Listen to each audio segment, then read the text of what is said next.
The year is 1981.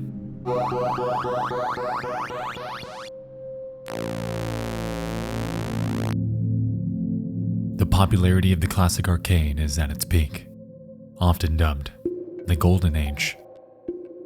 Defender, Centipede, Pac-Man, Berserk, Space Invaders, you name it, you can play it.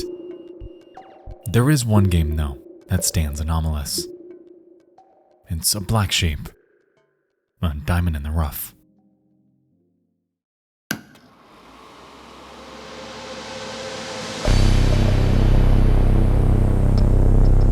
It's named Polybius, and by the early 2000s, it would cement itself as one of the very first video game urban legends. You've heard of it before, and at this point you know that it isn't real. It's a hoax, but that hadn't slowed intrigue. Surprisingly, it all began with a single post on coinop.org, a database of coin-operated arcade games. The author made claims surrounding its players and how they develop severe conditions like amnesia, modified behavior, and horrible nightmares. It's definitely eerie, and playing something that alters the way you think, the way you behave, and the way you perceive the world around you would undoubtedly spark keen interest in locating it to try it for yourself. As expected, the game was never physically found, a point that would only later add fuel to an already raging mystery. To date, there is a monstrosity of info remaining around this game, and perhaps we'll come back to it at a later time. The point that I wanted to drive home here was the fact that this single post, this mysterious enigma, has successfully carved its own niche and paved the path for other video game mysteries to come. Others, like this one.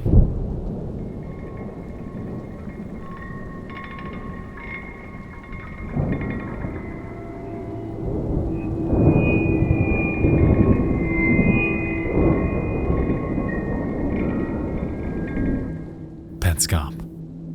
A video game with supposedly one single copy, and an obscure and disturbing relic with a myriad of secrets. Within this game, there exists a backstory so complex and so intricate that documents spanning hundreds of pages exist just to dissect the mystery within.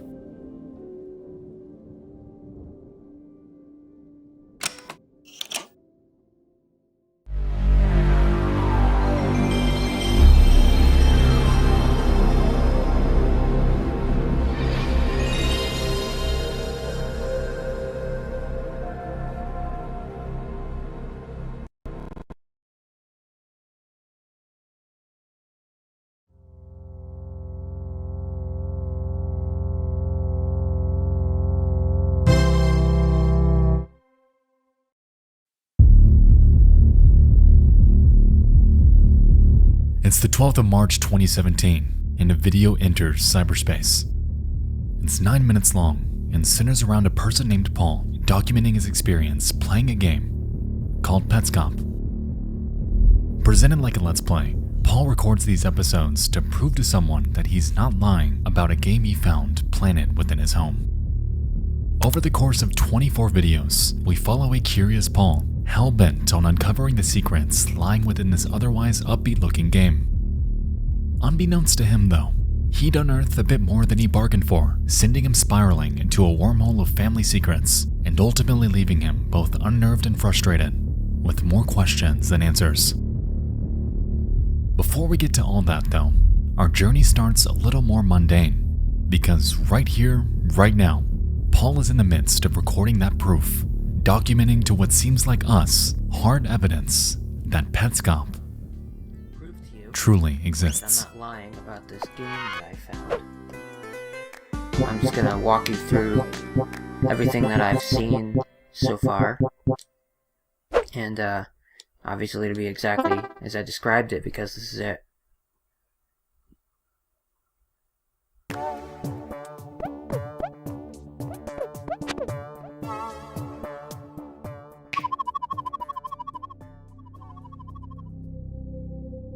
game begins in what is called the gift plane. The player character is an inexplicable creature with large feet, hollowed eyes, a triangular mouth, and no hands. And the game itself?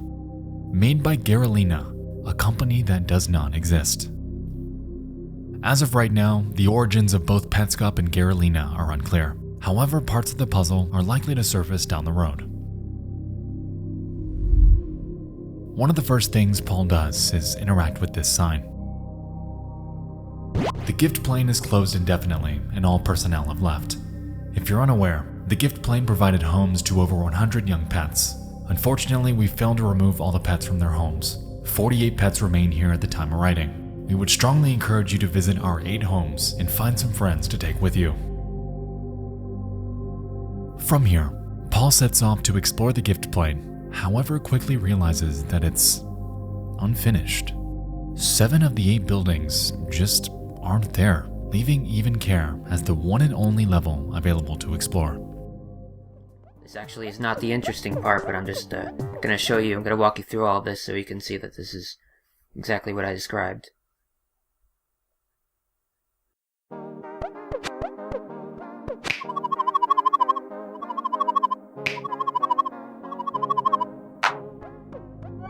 Upon entering Even Care, Paul discovers a photo depicting a bird and flower named Toneth and Randus respectively.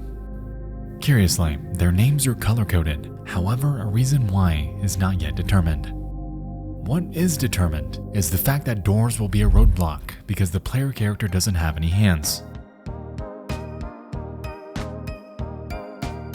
Which kinda sucks. Paul goes on to catch a pet locked behind a cage named Amber, and following this he encounters a room with one named Ronith, an amalgamation of Toneth and Randus who we saw in the picture prior. Ronith avoids Paul no matter what he does, leaving him stumped on how to capture them. And as a result, Paul pauses the game to explore the in-game compendium. Actually, I should show you the pause menu. So, here you can see all the pets that you've collected, that you've caught.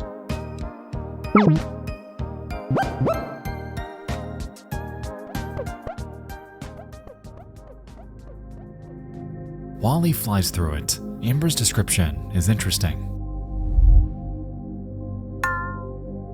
Amber's a young bull. She's afraid to leave home. If her home is good, this is not a problem. She's very heavy, and that makes her life a little harder, as well as yours. What's the safest place you can put her in? You should start thinking about that. If we can recall, Amber was locked behind a cage in what resembled a prison cell. And when Paul went out of his way to let her out, she would simply jump to the other. The only way to catch her was by surprise, by glitching through a wall, which leaves us to wonder why she was so hell-bent on staying within its confines. Even stranger is the item description within her room. It's a trophy, awarded to our Amber for being a real champ yesterday and today. She hasn't left her cage once. I don't know about you, but to me, it seems like she's being coerced into staying inside. The wordage is oddly confrontational and could be hinting at some sort of psychological abuse. Now, what the hell am I saying? This is a kid's game where we collect pets. I'm reading way too much into this, right? Right?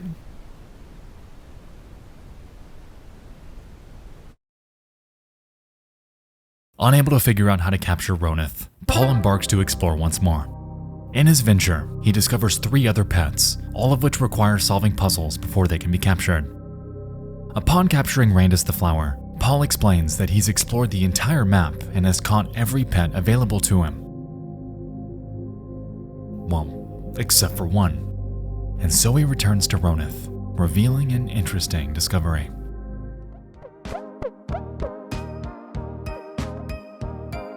Alright, so I still can't catch this guy. The reason we're here is because in the note that came with this, which is short, the first line in all capital letters, I'm gonna read it. It says, I walked downstairs, and when I got to the bottom, instead of proceeding, I turned the right and became a shadow monster man. Below that, a date June 13th, 1997. For you, please go to my website on the sticker, and also go to Ronith's room, and press start, and press down, down, down, down, down, right, start. Paul pauses the game to enter the code found on his note. So I happen to know that this is Ronith's room, because it works, so I go here. I'm just gonna do this now. So what is it? Down, down, down, down, down, right, start. Alright? So you can see that it accepted it and the music stopped. I'm just gonna go out this way here. Immediately, it becomes clear that something has changed. The music has stopped. Time stands still, and even care sits completely lifeless.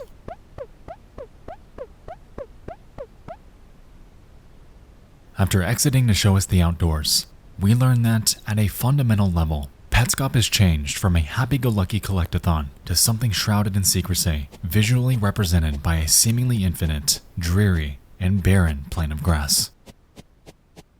So there's nothing out here, as far as I've seen. But actually, I think there is something out here. I just haven't seen it yet. Because it sure seems like, in this note here, it sure seems like, right, I'm supposed to come out here and look at something. I haven't found anything yet, but I'm thinking if I just keep walking around here, I'm going to find something eventually. Hey, so I was talking about how I couldn't find anything out here. Well, I just found this. And, last time I came out here, I was walking around in this space here for over an hour. And this time I find this in less than 15 minutes. So, this is just luck that I happen to find this. And, I think if I were to restart my console right now, I would not be able to find this again. Probably, because I don't remember what I did. You know, all the directions that I went. So I'm kind of scared to, I want to keep the console on until I figure this out. The situation is that I cannot open this door. I probably can open the door, but I don't know what to do. So I thought I would just slip this in at the end. If you think you saw something that might provide a clue, please let me know. Alright, that's it.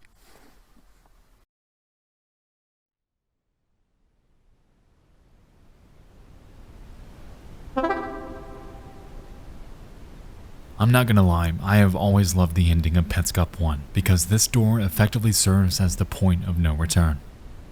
It's Thanos' Q-ship in Infinity War, the door to Xemnas in Kingdom Hearts 2, the point to where, if Paul enters this door, he ain't coming home for a while. This dead end almost seems like it's doing whatever it can to force him to stop playing. It's a metaphorical last chance, leaving Paul with a monumental decision. He can take the blue pill, shutting the game off, stashing it away, and living his life as it was before. Or he can take the red pill and staunchly wait by this door to see just how deep Petscop truly goes.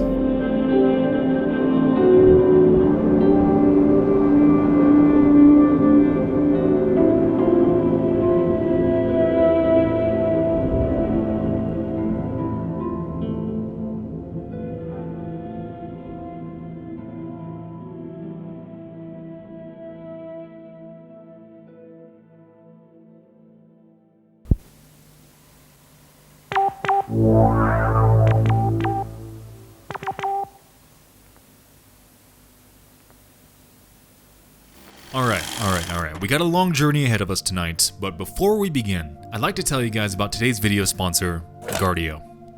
To me, online security is invaluable, and it seems like each and every day, new YouTube channels being hijacked and converted to shilling some cryptocurrency. The possibility of my channel being taken from me like this horrifies me, which is why I trust Guardio to keep me safe. Guardio is a universal browser extension and mobile app that bridges the gap between new malicious scams and traditional antivirus software by safeguarding your internet activity as you use it. Once installed, Guardio immediately goes to work scanning your browser for existing threats and offering solutions to malicious extensions, alerts on information leaks, and any security gaps you might have online. On top of that, it actively safeguards you from visiting any scam links, no matter if you found them on Google or clicked it in an email. No matter what, Guardio has your back and actively works to fix any security issues you've had in the past and to protect you for the future. You can scan your browser threats for free by visiting guard.io/Nexpo and installing their extension. With this, you'll get a 7-day free trial to their premium features, which includes real-time threat removal. So if you want a clean and secure browsing experience, again, go to guard.io/Nexpo or click the link in the description to check out their affordable premium plan for full protection over your internet browsing. Thank you so much again to Guardio. Now, let's go down the rabbit hole.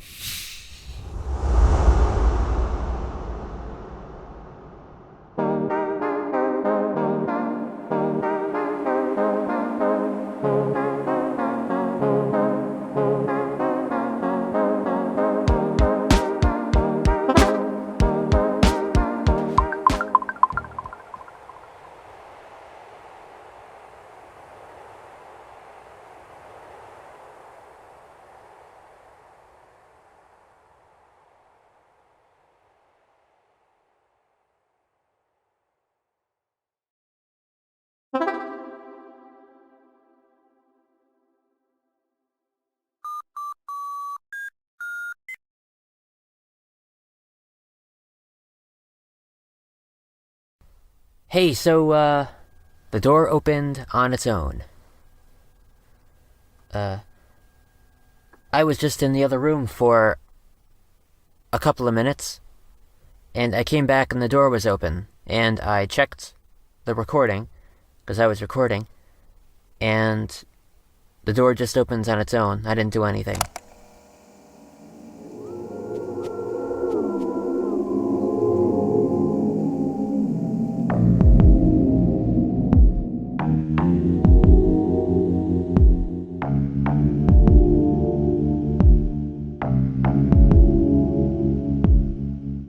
Petscop 2 picks up directly where 1 left off. As we could see, the trapdoor had opened by itself, and as I'm sure we'd all do, Paul went inside. From here, we're introduced to a dimly lit and sprawling underground labyrinth full of corridors, living quarters, and even roads with active traffic. Upon poking around for a bit, Paul begins collecting the bits on the ground before he hears something beckoning in the distance.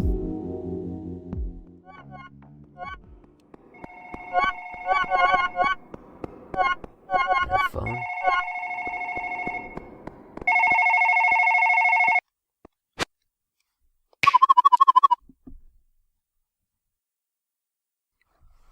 What is this? And so we're introduced to our first major character aside from Paul. Someone denoted in yellow named Care, who, quote, left the room. Furthermore, we can see a bizarre flyer denoting a little girl in 3 emotional states. A being content, B appearing disheveled, and NLM appearing to cry into their hands. So we're not running around in circles later, just know that both Care and this little girl are the same person. Which, of course, answers one unknown, yet begs a question. What do these emotional states mean? And why are they here? From here, Paul begins poking around some corridors. In his venture, he encounters 3 portraits, with the first showing a greenhouse, the second a windmill, and the third a school, in which a foreboding sound echoes upon examination.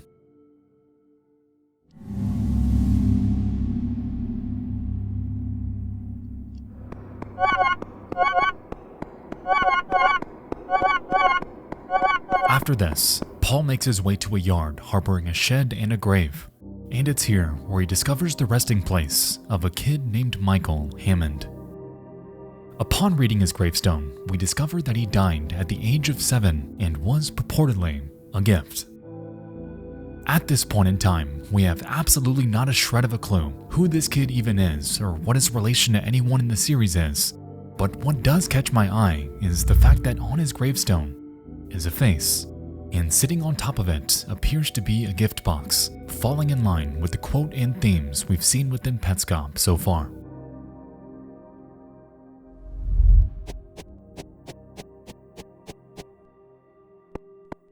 Upon entering the shed, Paul encounters a large daisy. He begins plucking the petals before stopping near the last one due to last-second apprehension. He heads out and into the other door, and surprisingly, encounters the girl from the flyer, Care NLM, standing on a plateau with a stem protruding from her head.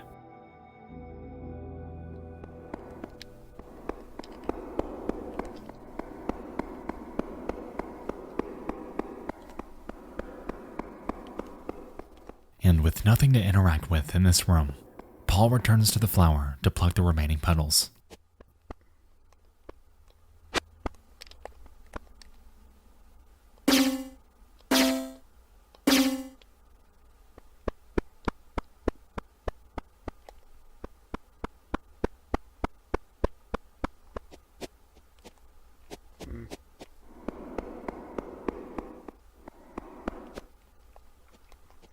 Okay.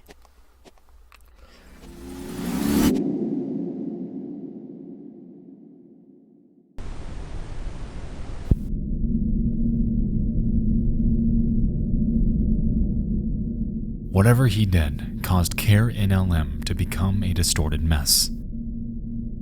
The room glows red, and she sits on the floor, twitching in agony. The red marks where her eyes otherwise would be make her appear almost dead, and given the context that we'll touch on momentarily, I wouldn't be surprised if, in this state, she is.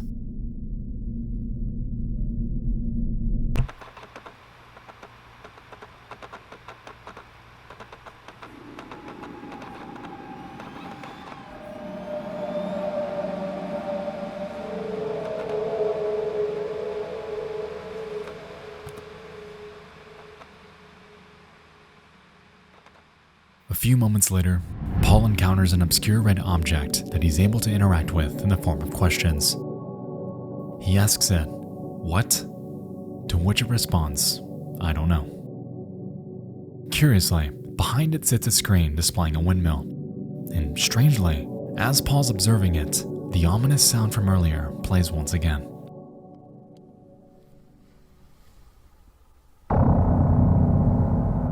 Oh.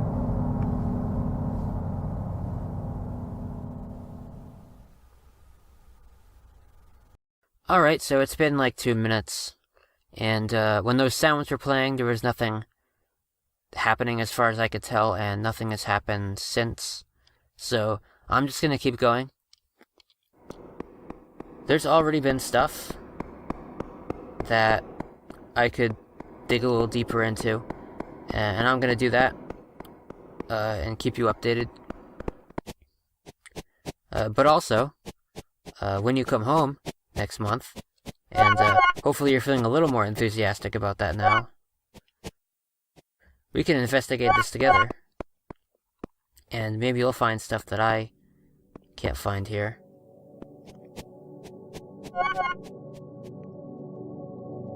So here it becomes clear that Paul isn't making these videos for us on YouTube. He's creating them for someone he knows, someone he either lives or lived with at some point prior. We currently do not know who this is, so let's keep this context in the back of our mind moving forward. Towards the video's end, Paul finds a room called the Quitter's Room. Strangely, it's mirrored, and on the other side, the true side, is an eerie and crudely drawn face juxtaposed upon the body of our player character. Clearly, this face is out of place, which leaves us to wonder what their role is within Petscop, why they're on the unreflected side of the room, and most importantly, why they do this.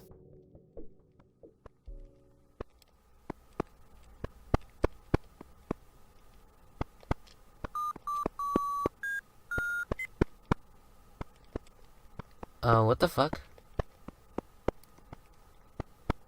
Wait a second.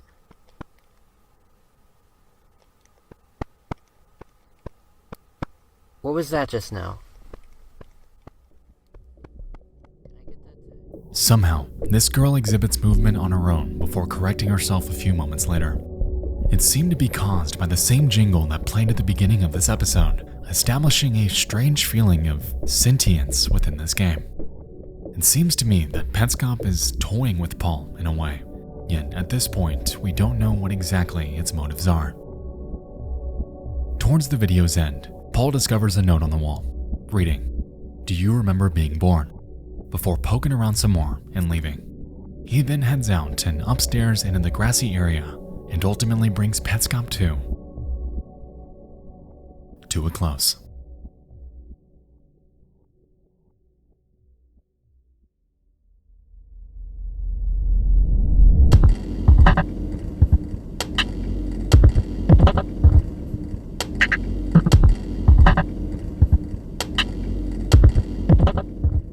So within Petscop 2, we were introduced to Care, a girl exhibiting multiple states of emotion, who left the room and became heavily distorted after plucking the daisy inside the shed.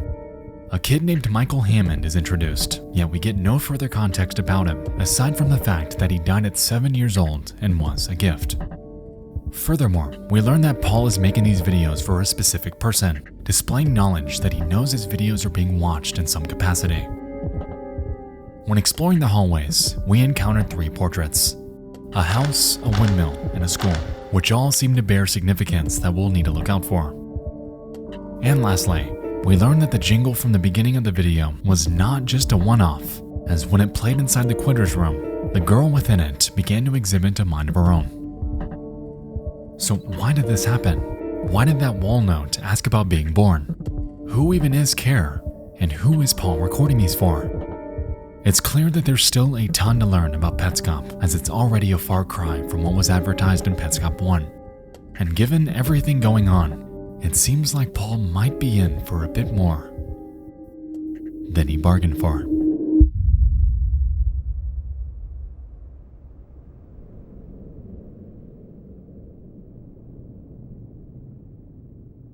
Alright, so now we're gonna look at what's over here, which I forgot about this, so I'll look at this now.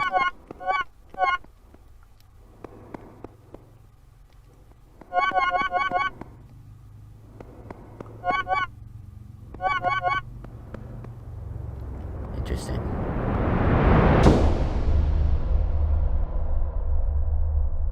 Good grief and alas, the phrase on the back wall, and also a quote from a story.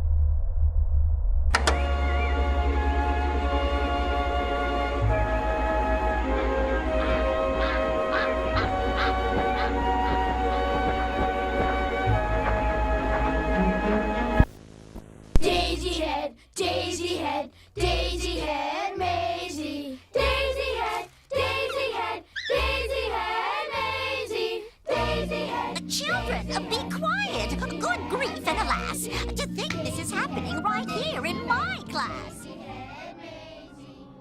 Whoa, this looks familiar. The plot of Daisy Head Maisie involves a little girl who suddenly grows a daisy out of her head. Almost immediately, everyone in her school, her family, and her town freak out, causing her to become a spectacle as everyone tries their hand at removing it. Because of this, she runs away, eventually finding the Cat in the Hat, who pleads for her to go back home. Maisie, however, retorts with an interesting claim. "I can never go home. Nobody loves me. Nobody loves me."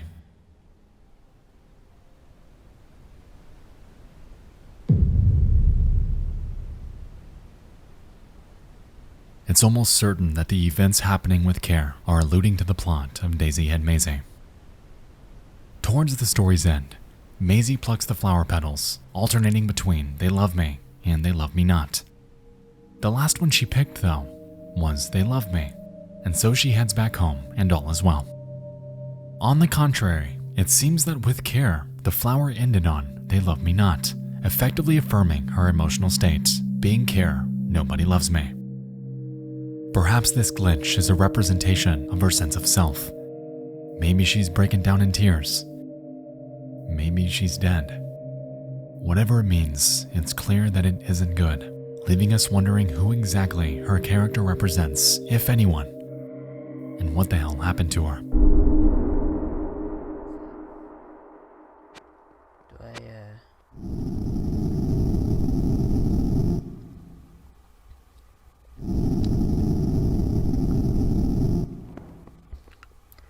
I think I have to put something there.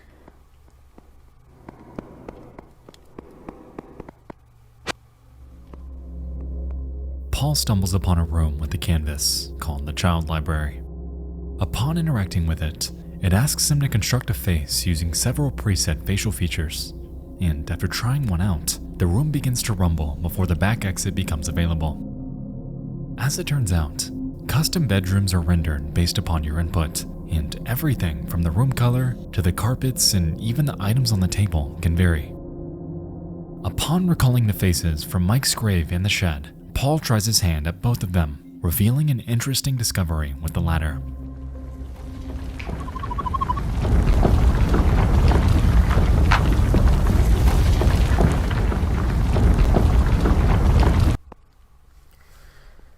Here's the other room.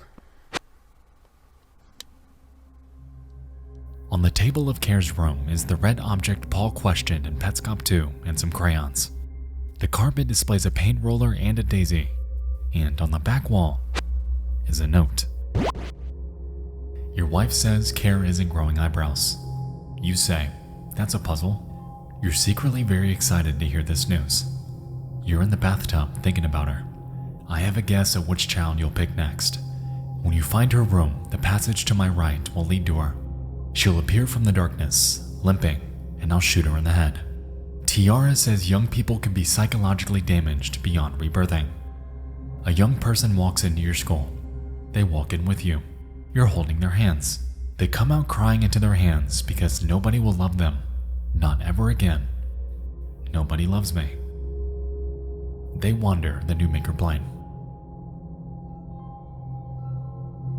Alright, so within this was a ton of information.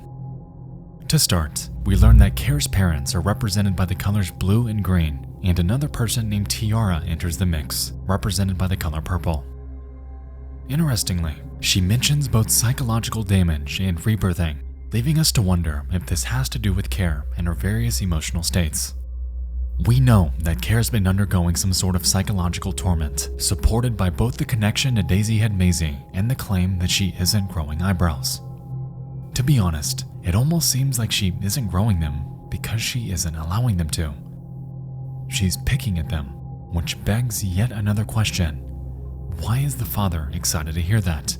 What exactly is the family dynamic between them? At the end, we learn that Care NLM is wandering something called the Newmaker plane. Why it's called this is currently unclear. However, it is an interesting reference.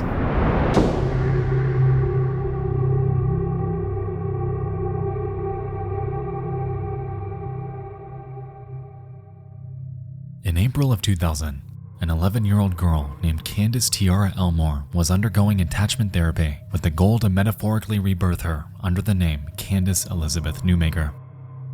For over a week, Newmaker would undergo intensive physical and psychological abuse at the hands of her adoptive parents and unlicensed therapists, Connell Watkins and Julie Ponder. During the second week, for 70 minutes, the four adults had wrapped her in a flannel sheet and covered her with pillows to simulate a birth canal, and she was tasked with escaping on her own volition. 11 times, Newmaker shouted that she was dying, and that she couldn't do it, but the adults did not care. Go ahead, die right now, for real, Ponder claimed as the group maintained their combined 673 pounds of weight upon her. All she could force herself to mutter was no, which would also be the last word that Candace Newmaker would ever speak. 40 minutes in, Ponder repeated, "Quitter, quitter, quitter, she's a quitter," as Candace Newmaker's life faded from beneath her. She did not survive.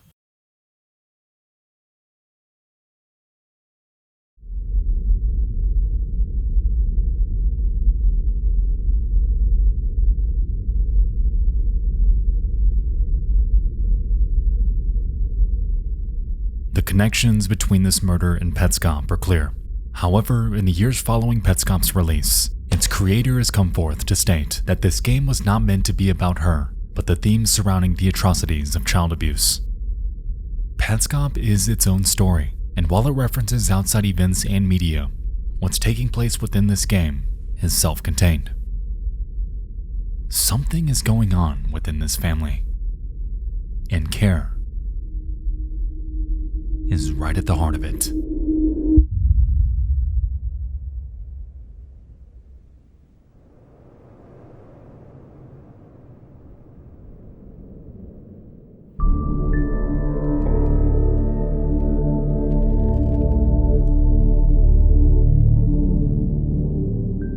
In Petscop 4, Paul maps out the Newmaker plane with his knowledge of the labyrinth underneath it. After tracing his steps to where the windmill screen would be underground, he encounters the camera that's feeding it. He heads north to where the windmill should be. However, all that greets him is a floating platform. The windmill is gone and can somehow only be seen under the Newmaker plane. In Petscop 5, Paul's underground and asks the red object a series of questions. Who is Tiara? To which it responds, Petscop Kid very smart. Who am I? With the response, Newmaker. And where am I? To which it states, under the Newmaker plane. Oddly, right after this question, it turns pink to Paul's surprise. And so he asks, who are you? Weirdly, it takes this object 20 seconds to respond before it demands that he turn off PlayStation. And after asking why, it states, Marvin picks up tool, hurts me when PlayStation on. A few moments later, the object returns to the color red. Paul inquires on who it is once more, to which it simply states, Tool.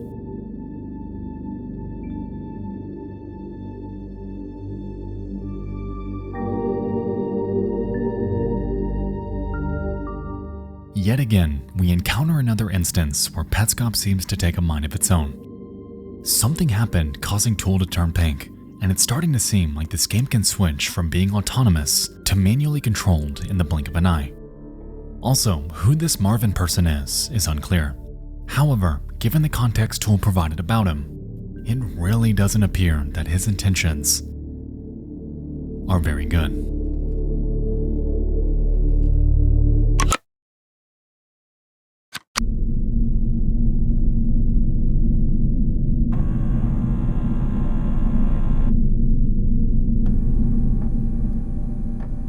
Outside of the Petscop game are curiosities hidden within the video descriptions.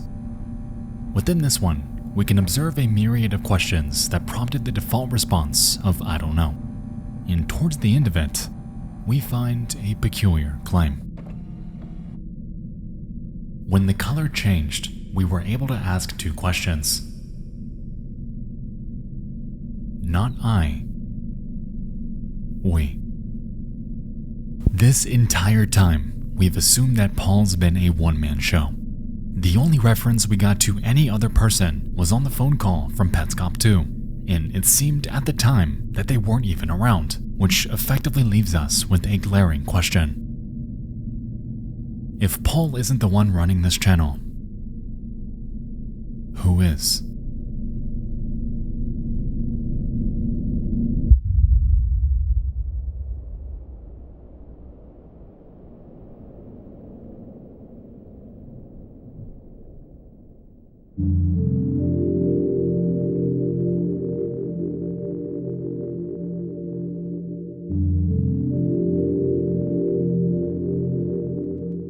Petscop 6 opens showing the windmill. The ominous sound rings twice, and 2 hours and 39 minutes later, a dark figure emerges from the background. They approach the windmill, somehow reverse its direction, and cause a low rumble to fill the air. They then approach and maneuver the camera before spelling out a series of statements. Where's my house? Where is the school? And I will follow. During this, we can observe the greenhouse, the school, various objects, and even Tonith spawn in before this person returns the camera to its default position. And once again, time passes, and the windmill disappears.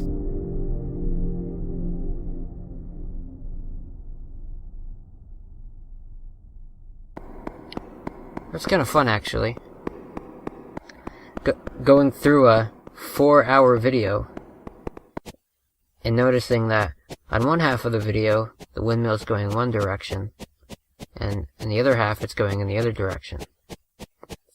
And pinpointing where the change occurred, and the fuck is this?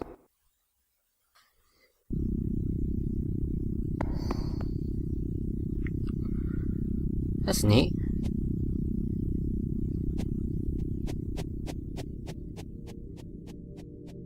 After returning to the new maker plane, Paul discovers the camera is now red, and behind it sits the message from the Shadow Man.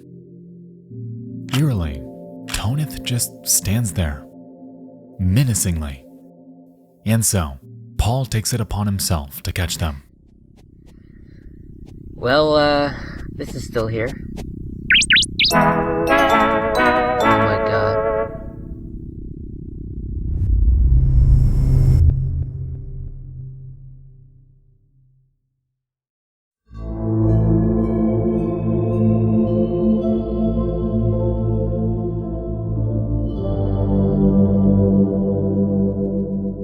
Now, I'm not gonna lie to you.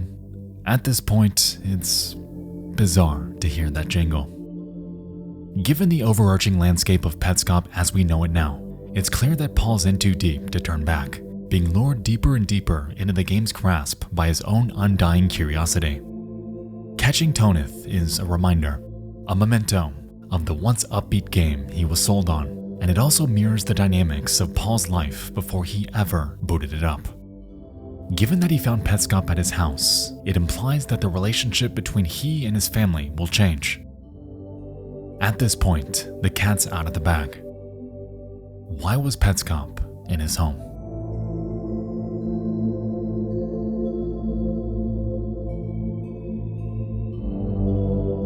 After catching Tonith, Paul opens the pet compendium to read more about them. Yet, instead of a normal description, we observe that it's unfinished, with mere placeholder text where it should be. Yet, as Paul advances, he realizes that there's more to it. Reading. A bird. I think I forgot what birds look like. Funny stupid blob monster, says Mike. Yeah, that's what it is.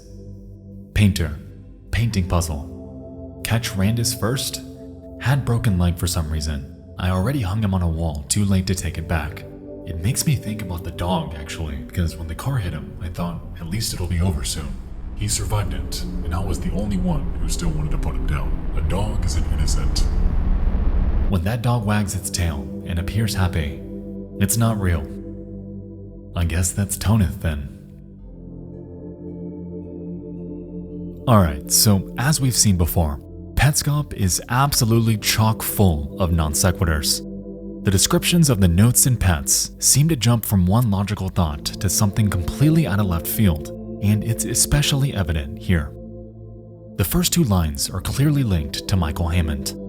At some point, it's plausible that he gave some childlike input to whoever was developing this game. Right after the mention of his name, it jumps to what appear to be traits and requirements to catch Tonith in what would be his room and even care. For some reason though, it seems that when writing these notes up, the dev's mind began to wander, reminding them of their dog who was hit by a car and had to be put down. It clearly bothers them. Well, at least until the very last page, when they accept what Tonith will always symbolize to them.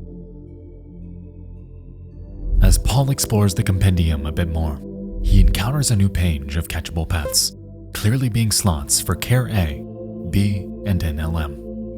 Now, while the fourth one is still unknown, what this ultimately drives home is the fact that Paul can catch Care. He just has to find her. Later on, Paul returns to Tool and presents it two questions. Where's my house?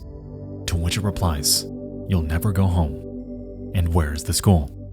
With the response, you can't go back in time. And unsure of what exactly this means, Paul heads back to the yard, finally expressing concern that Petscop might be more than it's letting on.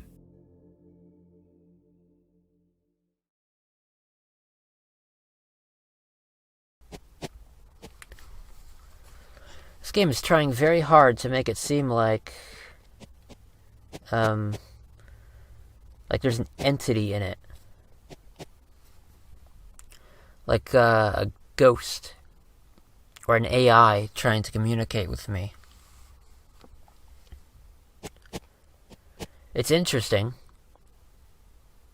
But you know, the way you know that there's a ghost in a game trying to communicate with you is if it comes out, if it stops being distant, and it comes out and you can have a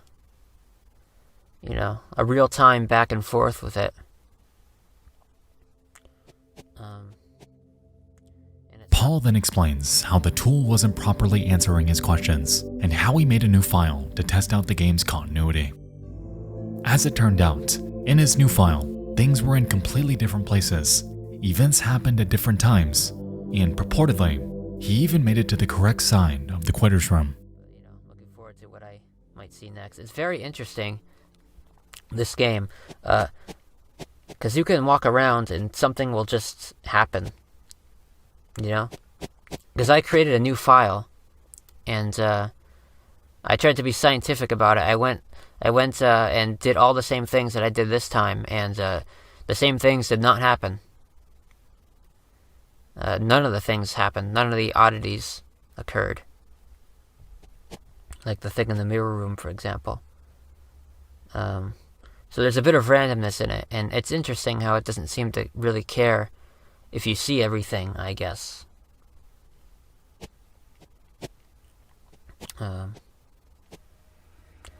Yeah, so it's interesting.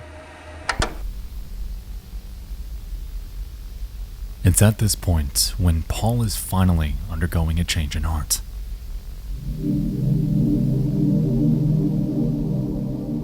The game's mechanics, the bizarre changes at the drop of a hat, the visual distortions, the cryptic responses from Tool, things taken a mind of their own, and the questions constructed by a character that seems to have its own intentions are finally compounding into less of a game and more of what seems like an entity.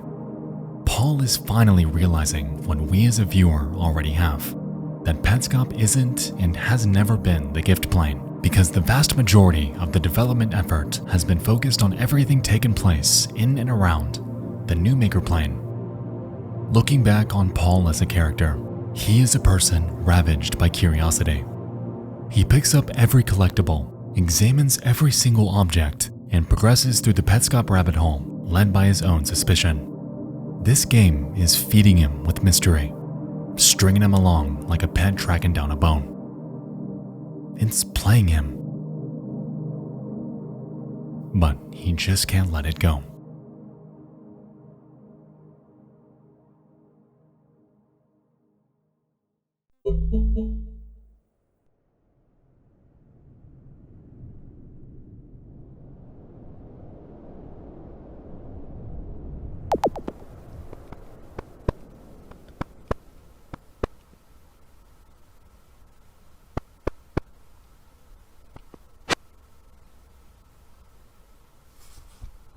Petscop 7 opens in the quitter's room.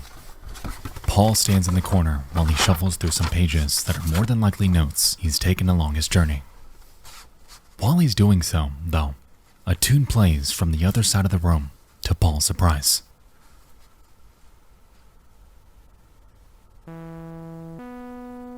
Something's happening.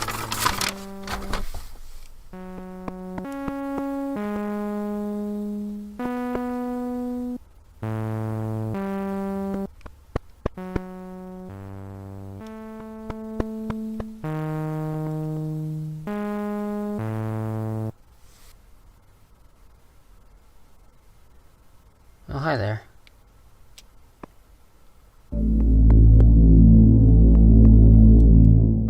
Immediately after this song finishes, the girl pops in and follows Paul as she did before. Given the timing, it almost seems like she was the reason it was playing in the first place. If this were the case, it wouldn't be the only instance of audible cues synchronizing with anomalous events within Petscop, as we've seen this happen with both the Shadow Man and Jingle from previous episodes. Moving on, Paul returns to the sign on the wall and notices an interesting change. It demands for him to come here, with the handwriting and color matching what we saw from Pink Tool in Petscop 4. And upon returning to it, Paul encounters a message waiting for him. "I love you, new maker. Please show Marvin where his house is." This clearly alludes to the Shadow Man's question from earlier, and also establishes the fact that his name is Marvin. In response, Paul asks, "Who are you?" To which Tool responds, "Go there and he'll follow you. His daughter's there." And lastly, he asks the question, "Remember being born?" To which it replies with, "Also wants 1,000 pieces for machine beyond school basement stairway." Interesting.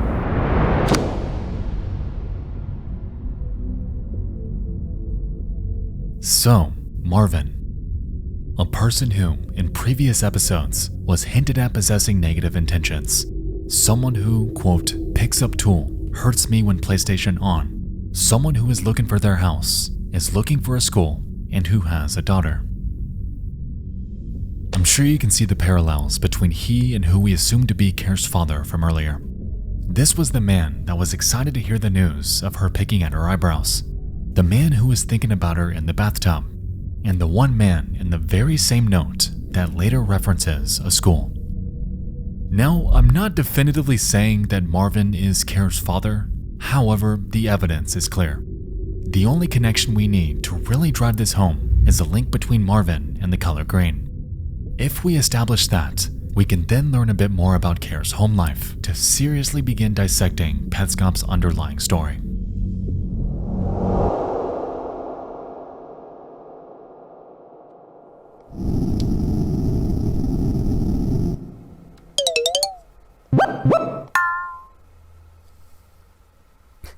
Well, there you go. Child library accepts people.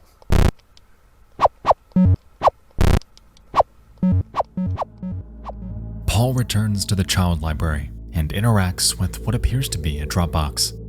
He opens the compendium to select a pet. However, the game claims that the child library, quote, only accepts people.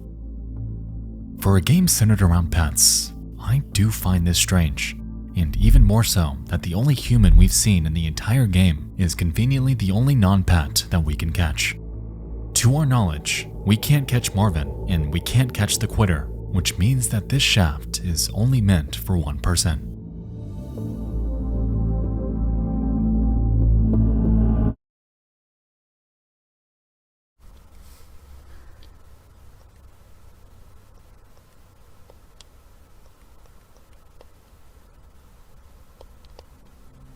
Paul recalls the prevalence of eyebrows within Petscop and inputs Mike's face without any. Upon entering the generated room, we observe a road, stars, and a gift box on the carpet with the car and Rubik's Cube on the table. To be honest, nothing here really stood out to Paul. But that's okay, because he had a better idea. He enters Kair's face, but with eyebrows. Specifically, Mike's.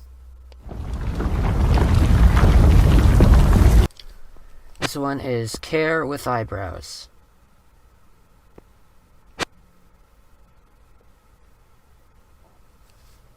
This time, the room's carpet contained gears, sabers, and dots, and on the table is an interesting find.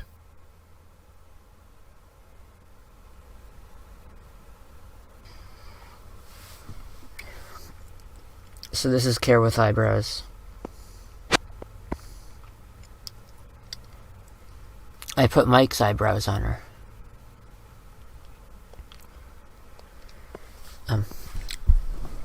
I could have put other eyebrows on her, but I didn't. I put Mike's on her. I don't know if this... I can't tell. I can't tell if it recognized it or not. Because everything looks like any other room. Except it puts this here. Except it puts this.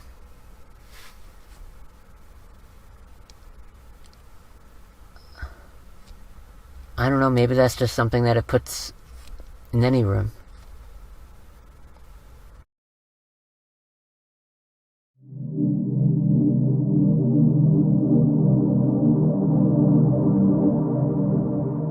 Barring the fact that the item on the right is censored, we'll come back to that. Whatever it was unnerved Paul so much that he's left second guessing if the game placed that item there intentionally, or if this was completely random.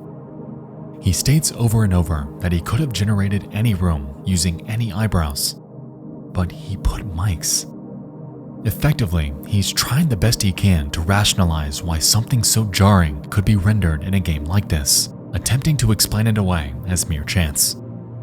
Regardless of what he thinks though, the blocks to our left tell us as a viewer all we need to know. Because they spell out care. This room was entirely intentional, and given that censor, Paul has uncovered something that he more than likely was not supposed to.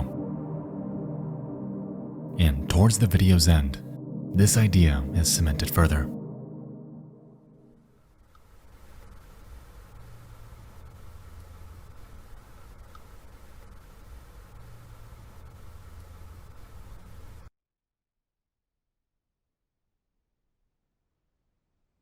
We've had to cover something with the black box.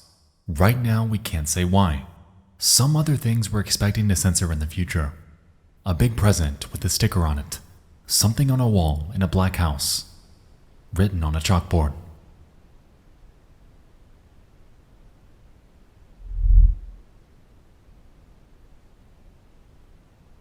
A second reference to a group. At this point, it's safe to assume that Paul is not in control of the Petscop YouTube channel. The gameplay, yes. The channel, no. Whoever they are, know the content of Paul's gameplay to come, leading us to theorize that he either pre-recorded all of this for these people, or that this group is behind the Petscop game and know of the exact spots to censor once he gets there. No matter what it is though, we're left to wonder why Paul's experience is being shared with the world like this. In prior episodes, he's had conversations with family members and presumably close friends. So why share something so intimate? With this knowledge, I can't help but call into question the well-being of Paul as a person. What we assumed was a real-time set of recordings for a close friend has morphed into something ominous and cryptic, and given the mental toll Petscop has already taken on him, I'm honestly not very optimistic on how he's doing now.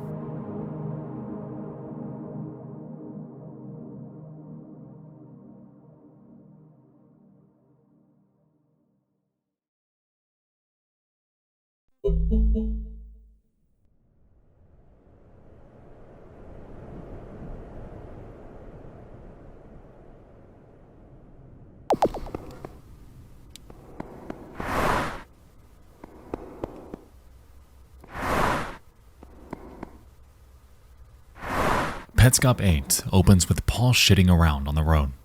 He notices that once he leaves it, a car flies by, and so he just stands on it.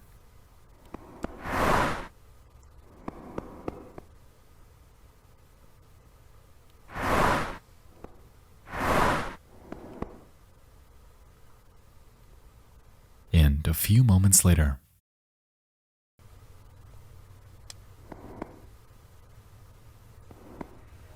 What?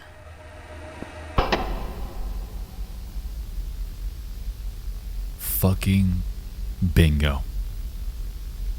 Marvin is green. Marvin is Care's father. Every connection so far every hint in that note, from Tool and from what Marvin's trying to find, lines up. So let's see what he wants. What?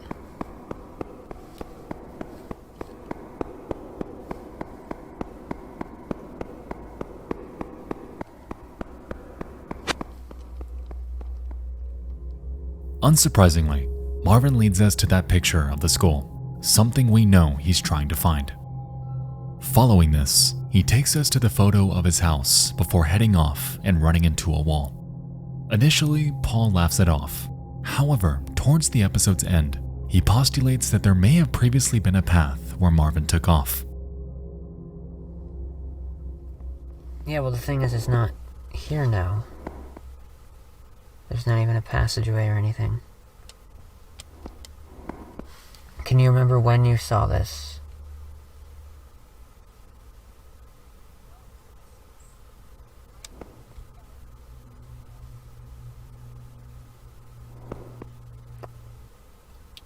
Well, it could have changed between then and 2004.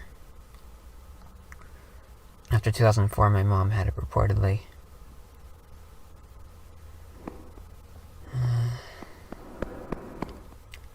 Well, okay. Thanks. After 2004, my mom had it.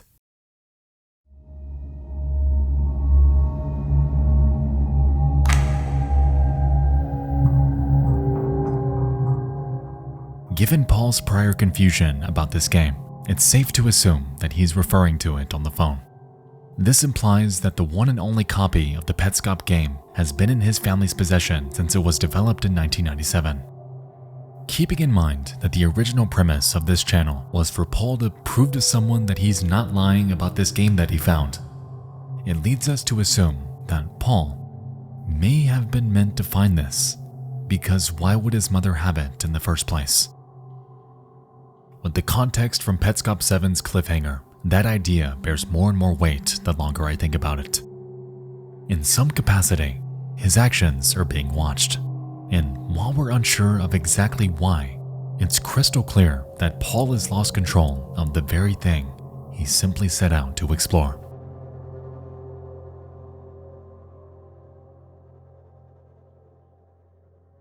Paul isn't playing Petscop anymore.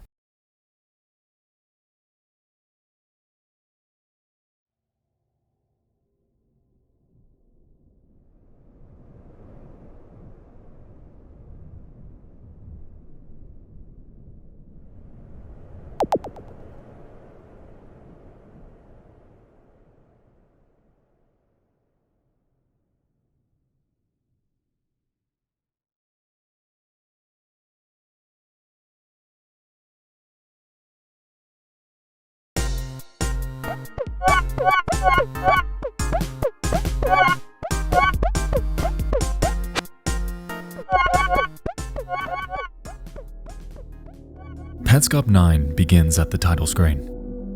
Given the silence, it implies that the console has been left unattended. A few moments later, we can observe a loading screen before a Petscop demo begins to play. Interestingly, this takes place at even care.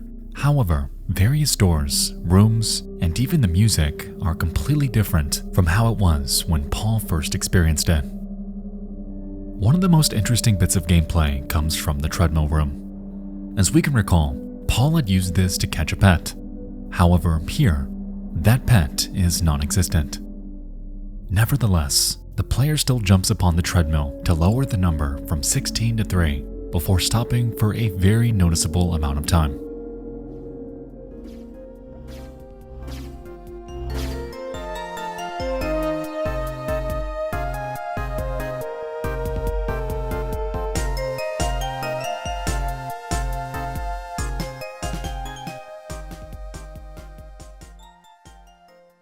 Throughout the years, it's been found that this treadmill segment synchronizes perfectly with something we've seen before. Okay.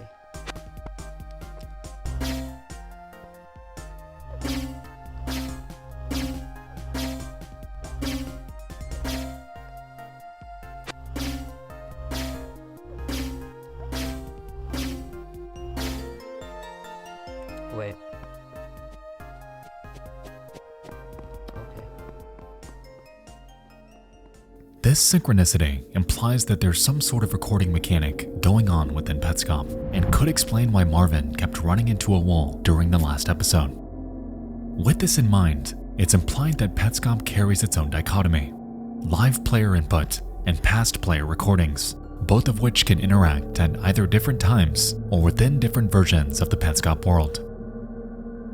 More on that later.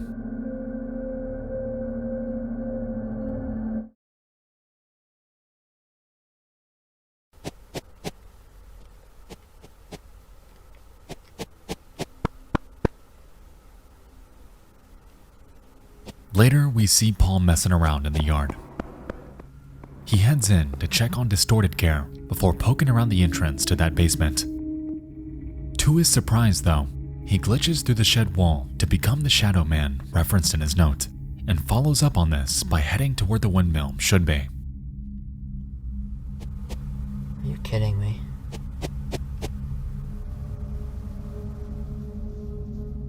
It's clear that Paul is confused, because he is now what he perceived Marvin to be.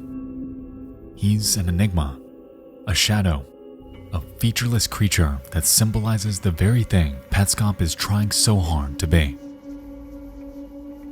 Upon heading inside the windmill, Paul encounters a sign with another face and a figure of a little girl perched atop a contraption. To his right is Tool, and after interacting with it, it gives him 50 bits.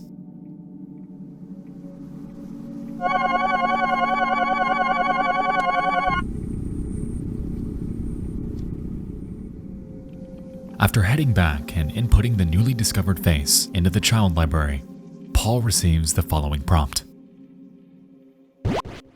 You found her. Before he finds a room with both a note on the back wall and another version of the player character in the background. Interestingly, we'll soon find that this other player mimics the exact movements Paul makes later in this video. Now, this could either be a massive coincidence, or somehow Petscop as a game has an ability to predict his movements.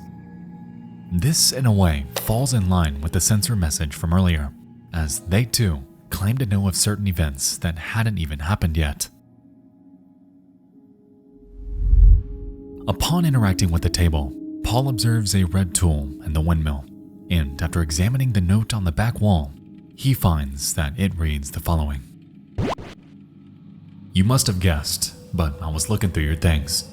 I found that picture of you from 1977, standing in front of an old windmill with your friend. You went there, and it was a bad idea. Your friend and the windmill both disappeared into thin air. Her sister was holding the camera. She took another picture minutes later. Just you, no windmill, and no friend. You married her sister, and years later, your friend was reborn as your daughter. Your wife won't admit this is true, but I know it because I found the evidence. Your friend never returned with you, and the windmill was gone. I went to see it myself. Where is it? What did you do? Rainer, Newmaker.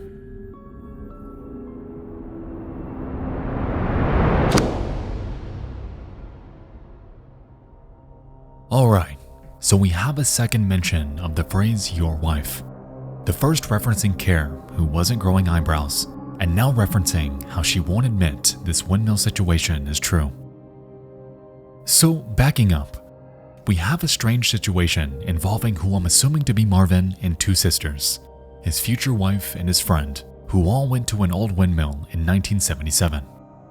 At some point, both his friend and the windmill vanished. He later married his friend's sister, and somehow his vanished friend was reborn as their daughter. Keeping in mind our prior connection about Care being Marvin's daughter, it leaves us to wonder what her overall role is in this situation. Going by this note and the prior references to being born, it seems that Care might be the result of this supposed rebirthing. That is, if we take this literally and assume that every single thing Rainer's saying here is true. And that's the problem here. We've hardly met this person. We're unsure of what their motives are. We know that they have a very bizarre style of presenting thoughts. They bombastically claim that a fucking windmill vanished, and for all we know, could simply be running with a circumstantial assumption that Marvin's friend was reborn. No matter what, it seems that Raynor is hell-bent on believing that Marvin has done something unforgivable. In a way, he's allegedly played a hand in killing off a little girl for his own benefit. Yet, given the references to Care's psychological torment, it's clear that even she has been the victim of him as well. So what is going on? How the hell does a windmill just disappear? And who exactly is Raynor?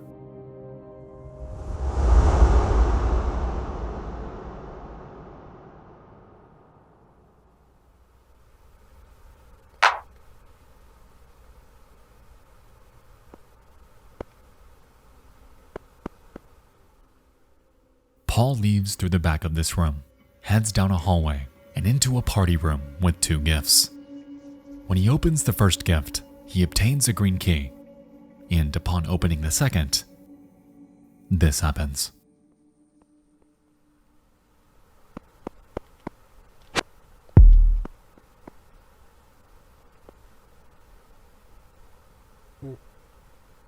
What the fuck?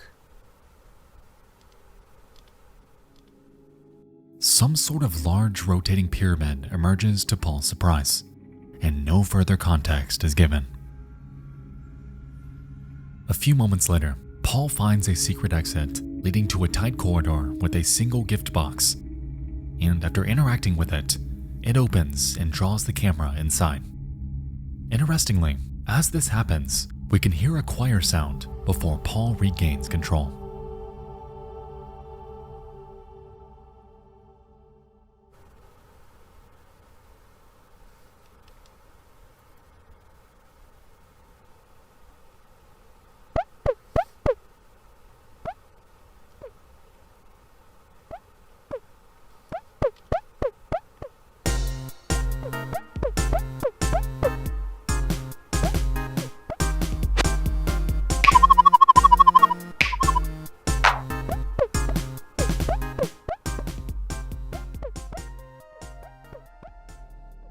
As we can say, much of the game has changed, leading me to wonder if that sound had something to do with it. Much like the demo, new doors are open, we have different music, and small details are rearranged. Immediately, Paul heads to collect every bit he can before heading to the treadmill room. And while here, he discovers that he can actually break it by setting the value to -1. This causes the game to crash, and once it reboots, Paul heads back to the shed and realizes that distorted Care is now Care in LM. And so, he catches her.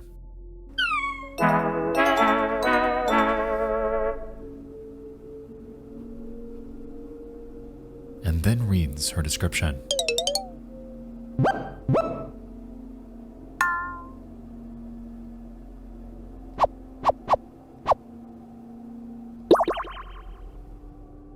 Care in LM escaped from the school's basement and wandered the Newmaker plane for days.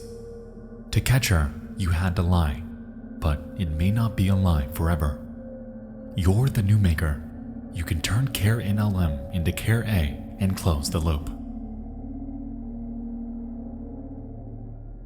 After this, Paul heads back to the child library to place Care in LM into the shaft. The game responds, "You've decided to leave Care in LM. If you change your mind within 6 months, you can take Care in LM back." What month is it anyway? What year is it? And following this, he recreates Care's room, heads inside, catches her again, and brings Petscop 9 to its end.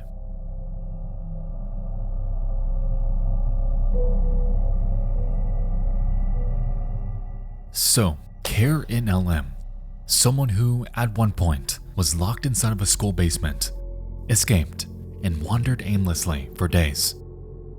Given the end of her description, it implies that this may be the incorrect Care to catch. This is the bad ending, in a way. However, we apparently are the Newmaker, the one in charge, the one that can make change, and so we're tasked with closing this loop she's trapped in by finding either Care A or B and unraveling the full context of her story. With the knowledge that Marvin's looking for a school, combined with the fact that Care at some point escaped from its basement, it's highly plausible that he had something to do with this.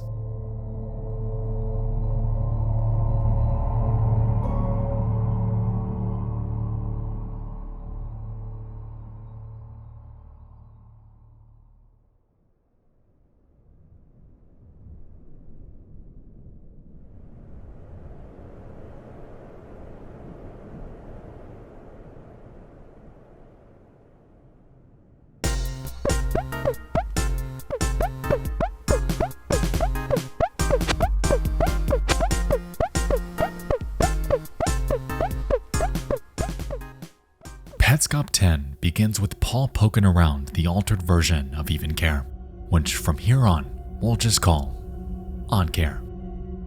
He messes with the switches in Amber's room and manages to find a way to open both cages.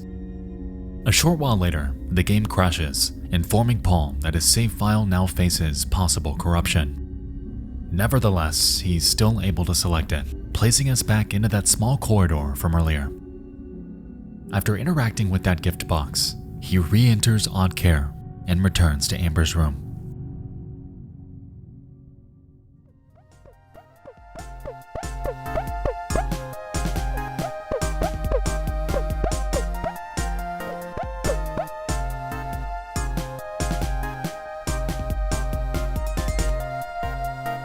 There you go.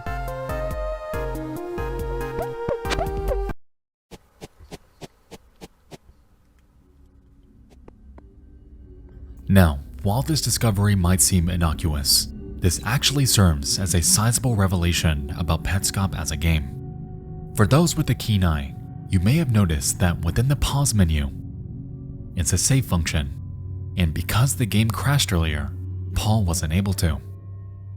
Regardless, the cages remained open, meaning that in some capacity, Petscop tracks your progress even if you don't.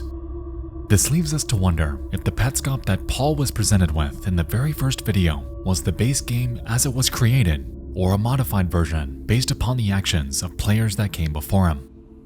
This could explain why when Paul mentioned how he created a new save, nothing was as it was when he first experienced it.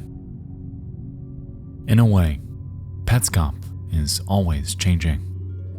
It's almost like this ever-evolving organism.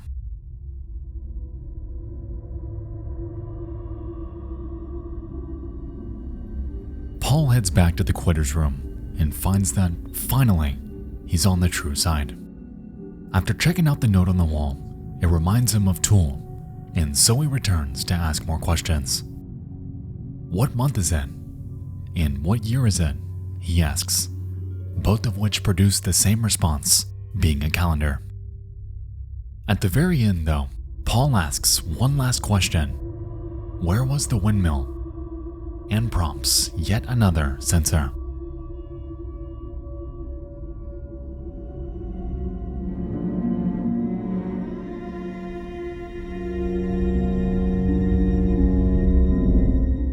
Given the increase in their frequency, it's clear that Paul is onto something he shouldn't be. He's likely solving what those before him haven't, causing the channel owners to overcompensate by censoring things from the public eye. Petscop 10 was brief, yet stands as more of a bridge between Petscop's origins and where it's headed to next. After watching this series from start to finish, it's safe to say that we really haven't seen anything yet. The underlying story has hardly taken root, so don't touch that dial. You and I have got a long way to go.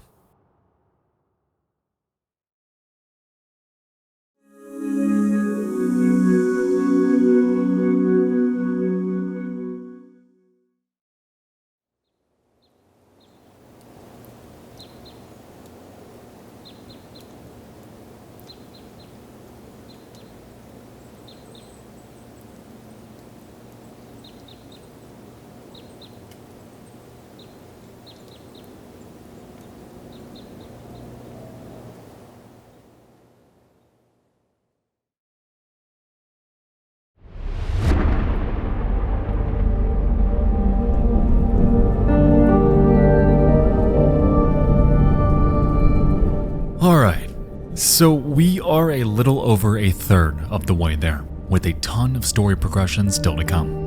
Petscop is something that I have wanted to cover for years, but I've always held off due to how complex everything comes across as. My goal with this video is to explore this series in a way that is digestible, because there are so many moving parts happening off camera that it can get convoluted extremely fast. While we still have a long way to go, I'd like to take a moment and circle back on Arc 1 to recap on what we've been through so far.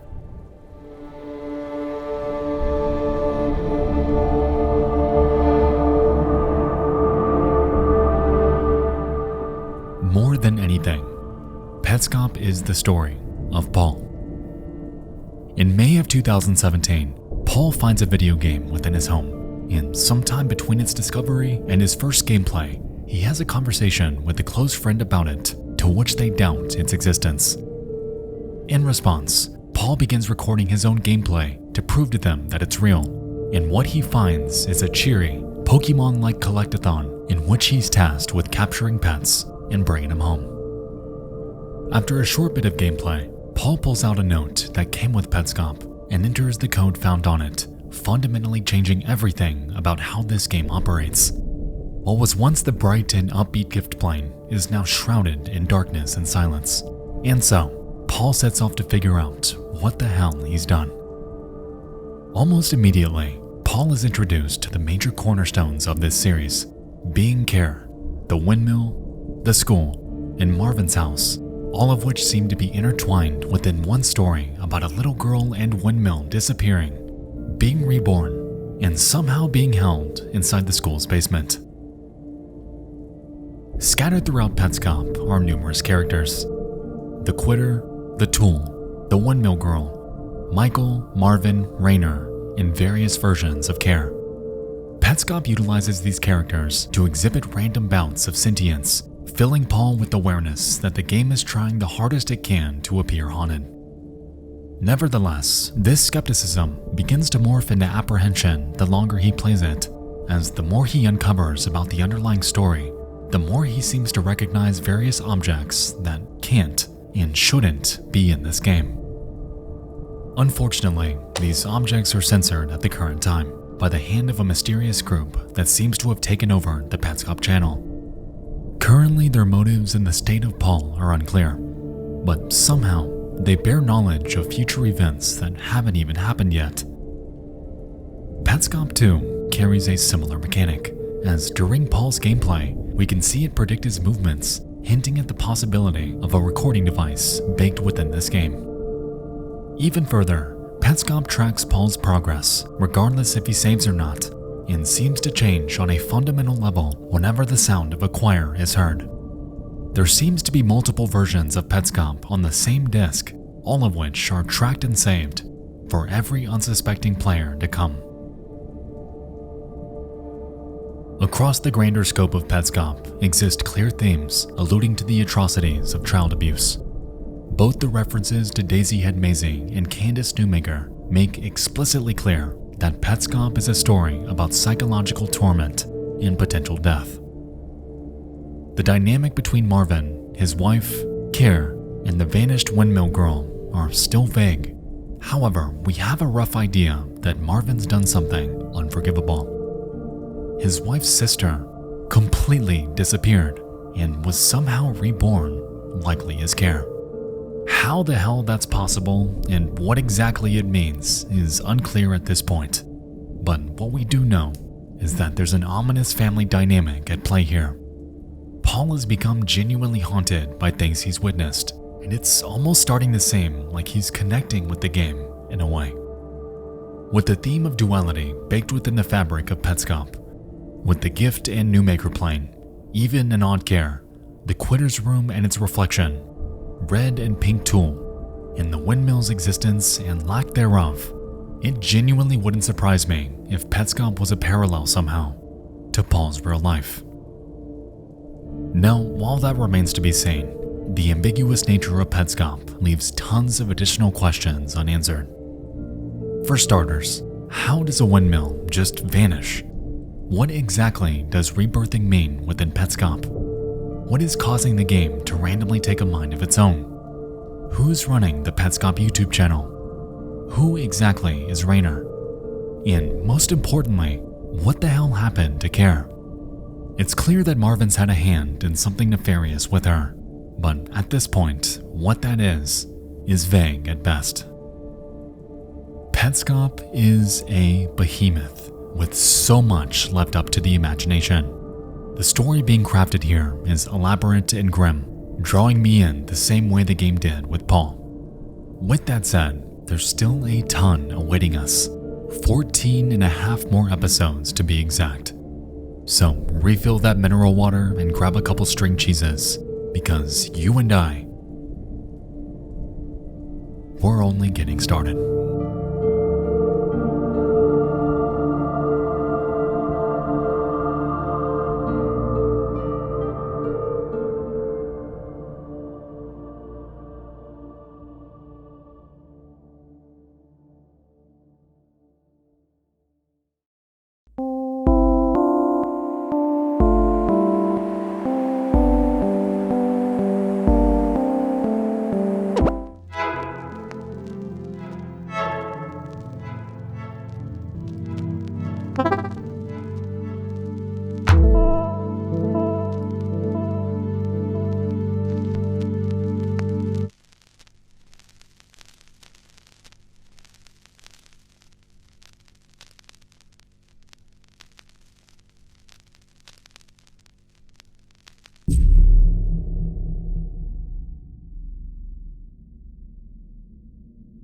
Everything we wish to say is below.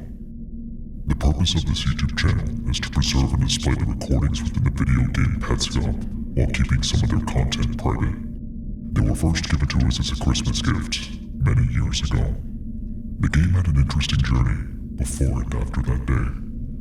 Paul created some additional recordings in 2017 as a way to show Petscop gameplay to his friend. He created this account in order to upload those additional recordings in video format. He later passed ownership of the channel to us, but continued to record himself at our strong suggestion. Though he had issues with the arrangement, these have finally been settled. Please enjoy the recordings in Petscop. We do.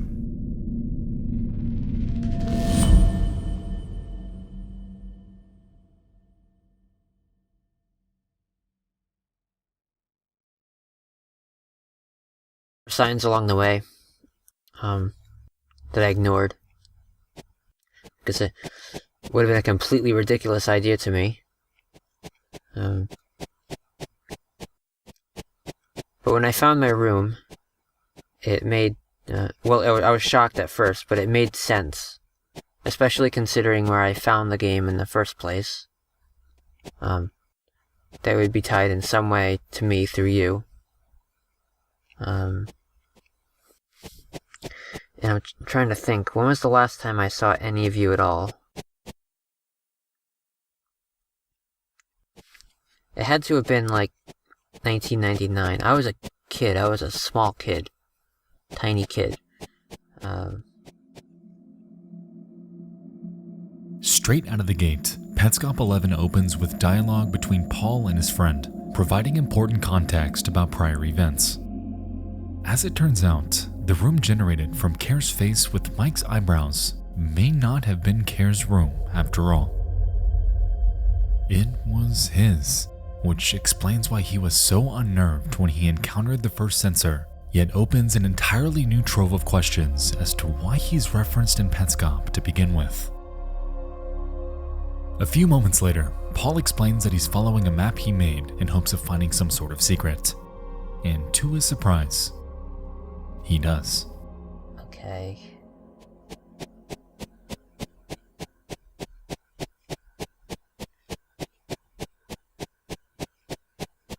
He manipulates this tire like a padlock, and in return, it prompts him for a question. Okay. So this one we wanna... what do we wanna... I wanna ask about the house. We wanna ask where is house? After inquiring about the house, the tire begins to rapidly spin, implying that it may be in the direction it's pointing.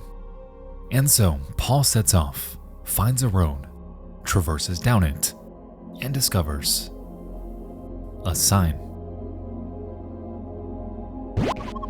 This is a frozen house, captured 3 times, exactly as it was. And behind it, a home.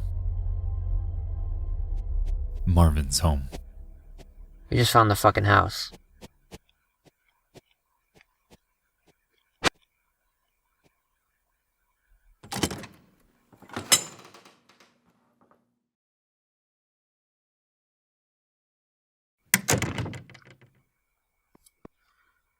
Alright. Okay. It's interesting. Got people appearing and disappearing.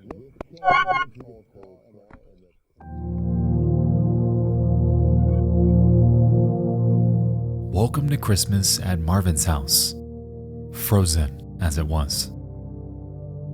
Filling the air are the sounds of dishes clinking and people talking, and visually, we can observe numerous individuals in various states around the room. Immediately, Paul collects all the bits before he's greeted by 2 dialogue boxes from Marvin's wife, reading, "Where have you been? Why were you gone for such a long time?"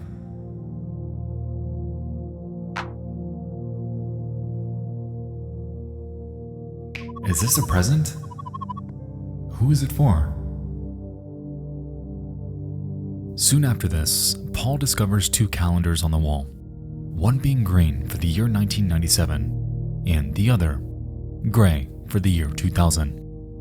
He checks out the former and realizes that various dates are highlighted in that color, which at first confuses him.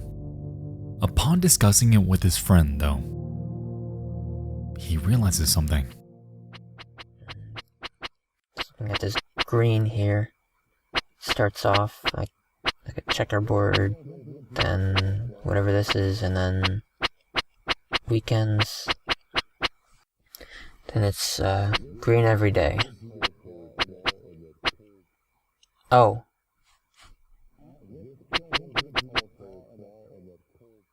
Okay.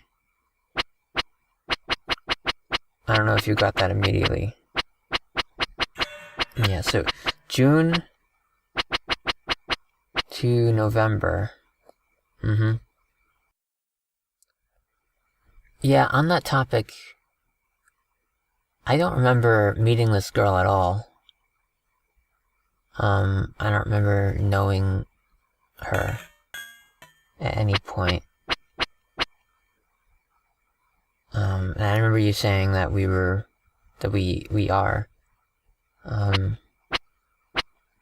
exactly the same age, right? I just don't remember even hearing about anyone going missing, right? I don't remember her going missing. Remember anything like that? I mean, I was a kid, but even then, could have been one of those periods when we weren't visiting very much, but it just seems weird, right? Because I don't know if you can verify these dates, but 5th of June, 10th of November, right, when she went missing and when she was found.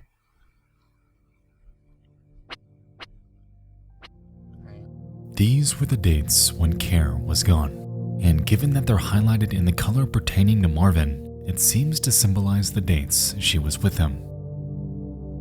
Speaking of Care, right after this, Paul makes a compelling observation. I do agree there's a resemblance.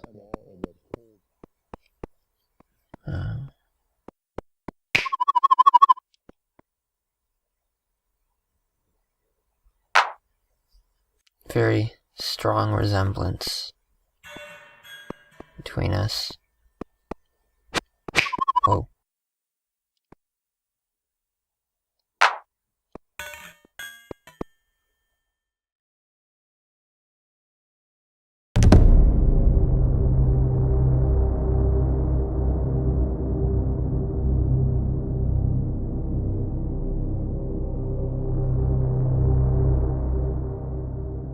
Now, with everything dropped on us so far, the correlations between he and Care's existence are too frequent to discount as pure coincidence. Paul has absolutely no recollection of Care ever going missing. The two share the same birthday, and now we learn that they look alike. It's almost like they were twins, yet with the lack of any memory of her, it creates this massive paradox. How in the world does he not know of her existence if the two share so many monumental characteristics? Moving on, Paul makes his way to the bathroom, prompting this cinematic and jingle.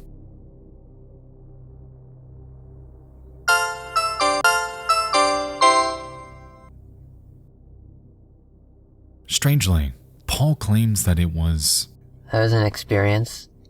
Which is an odd choice of words, but to each their own. Above the bathtub is a block with a symbol, something we've seen before. And so, Paul heads towards it, causes the game to cut to black, and back to the main menu.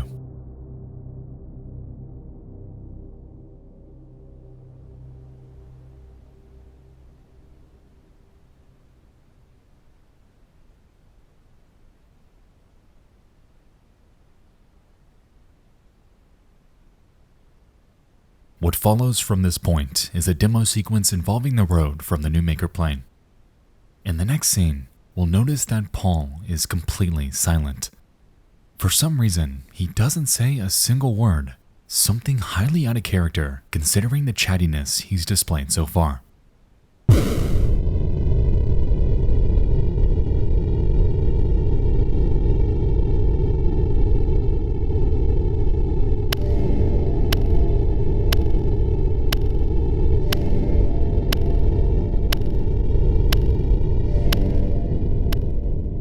Initially, this clock seems ordinary.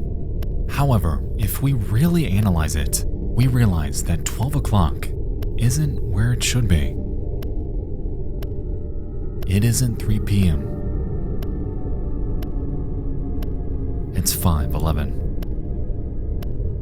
A few moments later, the video cuts to black and to a new clock, implying the passage of time. Here, though, things have shifted. Yet, like earlier, our perspective is once again off. It is now 6:14 p.m.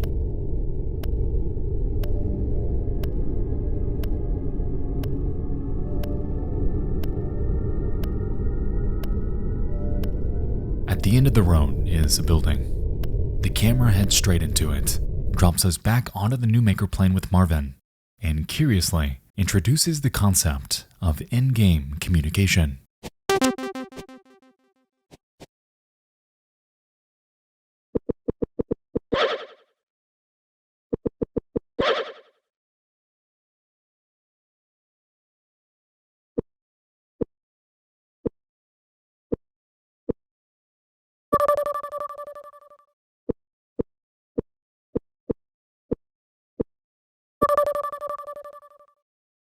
For a brief moment, Paul and Marvin have a back and forth before he takes off northward.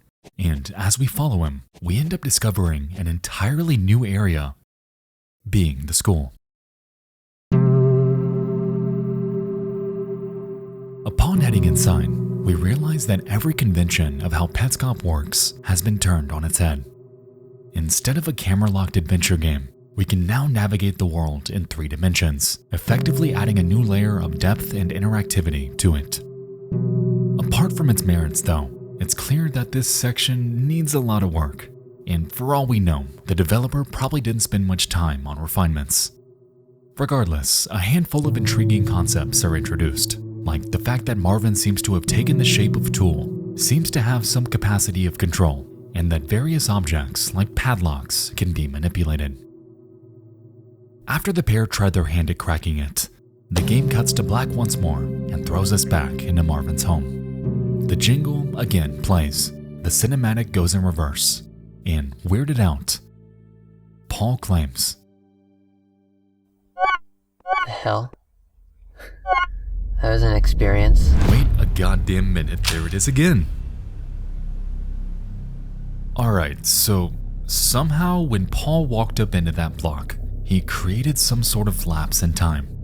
And this goes further than just a simple case of synchronicity. To understand what I'm talking about though, we need context from the rest of this episode, so we'll circle back to this in a minute.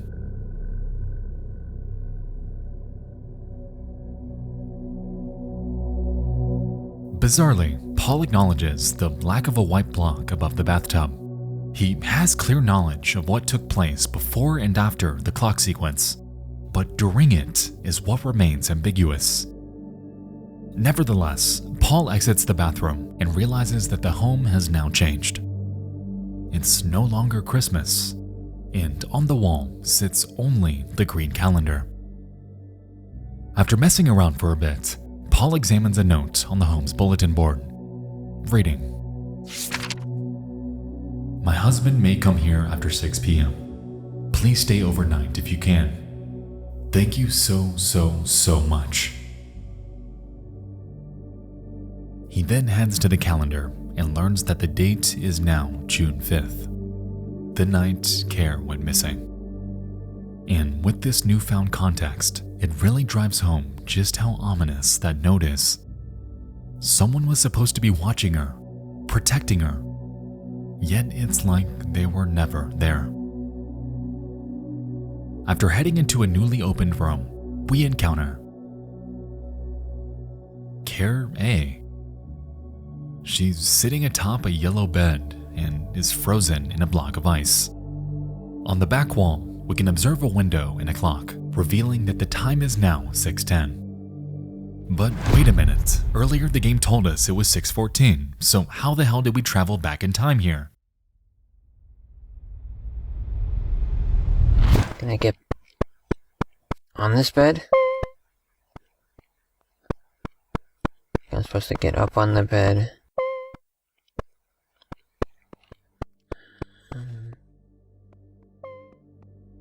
Paul messes around this room before taking interest in the window. He heads outside to examine it, yet realizes that there's no way up there. Upon heading back in, though, he suddenly becomes locked in a closet before encountering a certain friend. It's a fun thing. Fun thing that just happened. I didn't do that. I can't close doors. I can't open doors either, so I also can't, yeah. That's fun. I don't know, I mean, I know it. I know what it wants me to do now. Yeah.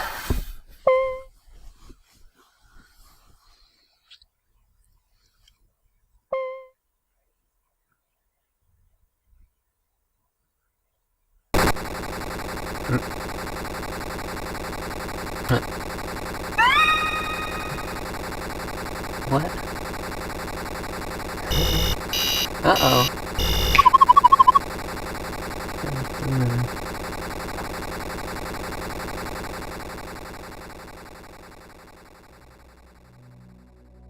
And so we finally learn the true meaning of Care left the room.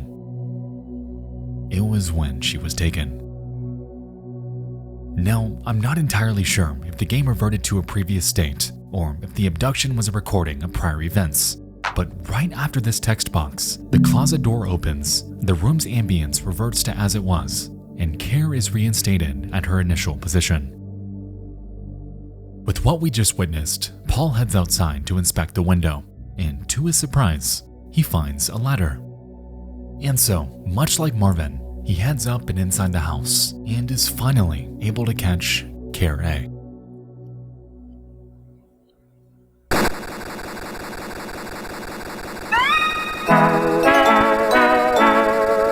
Ta-da. Well, that's that. Once I can look at the pets now.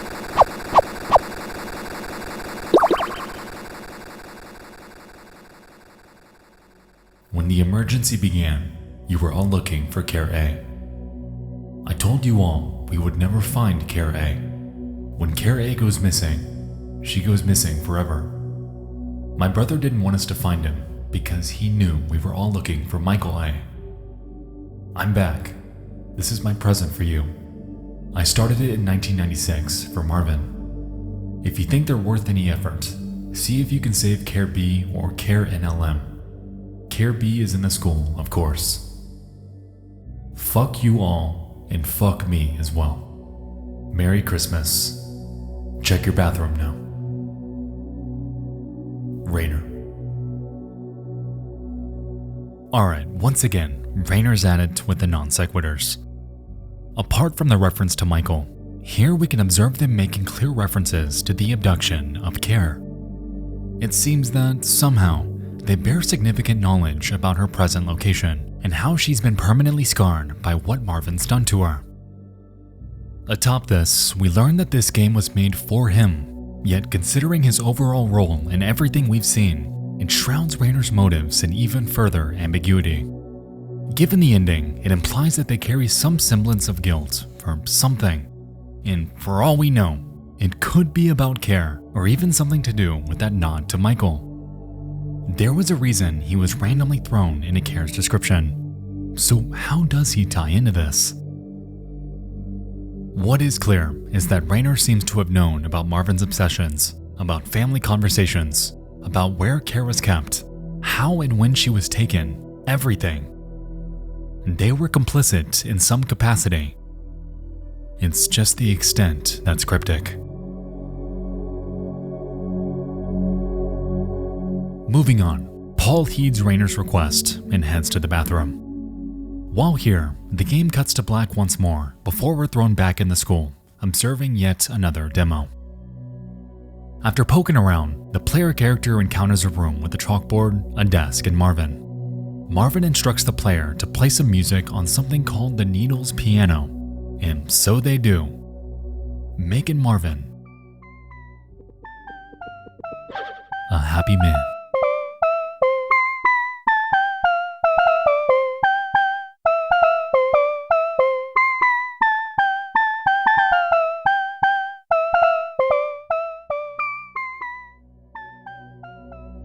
As the player continues their song, they begin to mess up, in turn pissing Marvin off.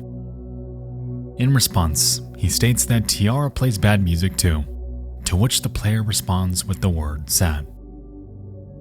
And with that incredibly insane climax, Petscop 11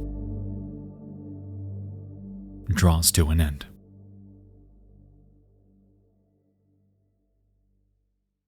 Let's talk about that bathroom.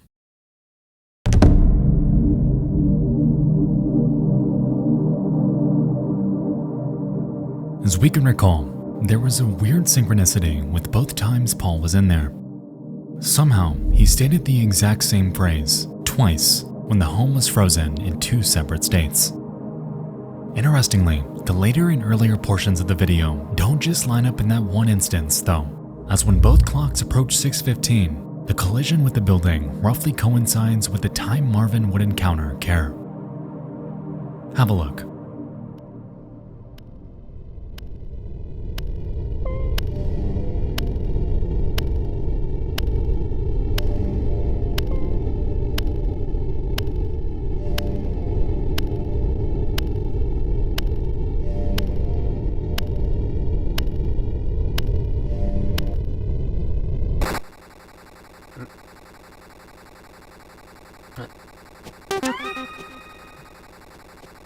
What?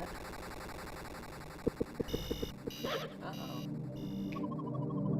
Time within this home appears to be broken.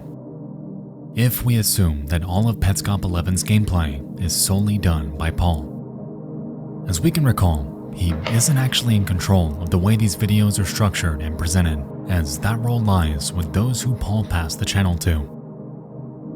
They're editing things, purposefully creating confusion, and could have very easily manipulated Paul's voiceover to give the impression of time divergence. To me, the road sequence seems to be old, recorded gameplay from Marvin. Like I touched on prior, Petscop harbors a mechanic that allows these recordings to play back in real time, regardless if there's a current player in the game or not. With that said, it's clear that the channel holders are crafting a narrative and painting a very specific picture of how Petscop is played. And with the strange, confusing phrasing from the video's description and their knowledge of the impact of certain censored objects, it's almost like they personally know everyone involved in this story. It's almost like they're family.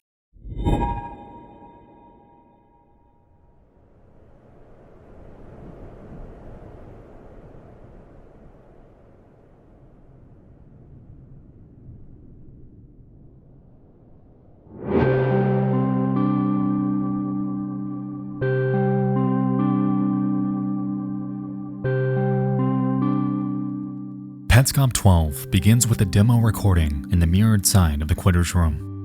The player pokes around a bit before heading towards the mirror, encountering a completely new character. Someone with some sort of pyramid head who also replicates their actions. Given the theme of duality presented all throughout Petscop, we can recall that we've been on the correct side of the Quitter's room before. And if we line up our prior footage with this one, we find that they are an exact match. The pyramid head is Paul, which leaves us to wonder who's playing the game here. The player leaves the room before, somehow, Paul's character collides with them and disappears. They collect bits and look around before yet another mechanic is introduced, this time being direct messages to the player, who we learn is a girl named Belle.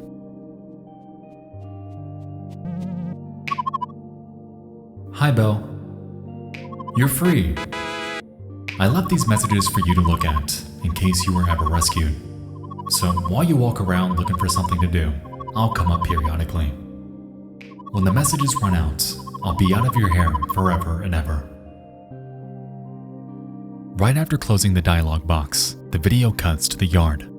Belle examines Mike's gravestone before she's greeted with another. You've apparently been running Petscop non-stop for 553,758,221 seconds, or 153,822 hours. That looks dubious to me. What do you think? This amount of time equates to over 17 years. That is an impossibly vast amount of time to be playing a video game. And even more so for Petscop of all things. Moving on, we're given even more cryptic messages. Are you still sitting on a chair? Can you still look around the room? Is there still a room? This is the child library. You're not family, so I didn't add your traits to the face system. That means I didn't add your eyes, or your eyebrows, or your nose. After this, Belle heads out to the new maker plane where she encounters Marvin. The game instructs her to not get lost before capping things off with one final message. Happy birthday, Belle. I'm calling you Belle because that's who you are. You might be confused as to what happened. I was overeager before and started calling you Tiara prematurely. I created a space in the menu for you, still unused now. Then I put you inside the machine and played the second movement of Stravinsky's Septet on the needles. I played it wrong, but that would have been okay. If you hadn't given up halfway, you would still be Tiara. This is not what happened. And now I'm gone.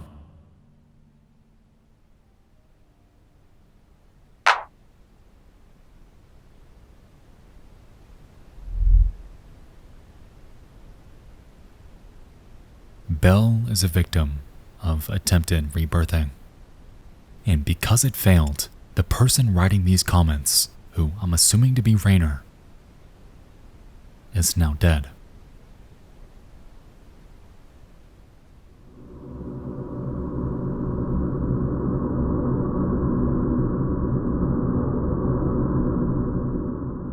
This episode was pivotal in setting the foundation for other characters outside of Paul, because it finally establishes why Belle was always seen inside the Quitter's room. She fought back. She resisted her abuse. She was, in their eyes, a quitter. On top of this, we learn that she isn't even family. For all we know, she could be a victim of kidnapping or even unethical adoption, landing her in the custody of either Marvin or Rainer. No matter the specifics though, the result was all the same. Her childhood was stolen. She was psychologically abused, and at some point, forced to play Petscop for 17 entire years. So how's that possible?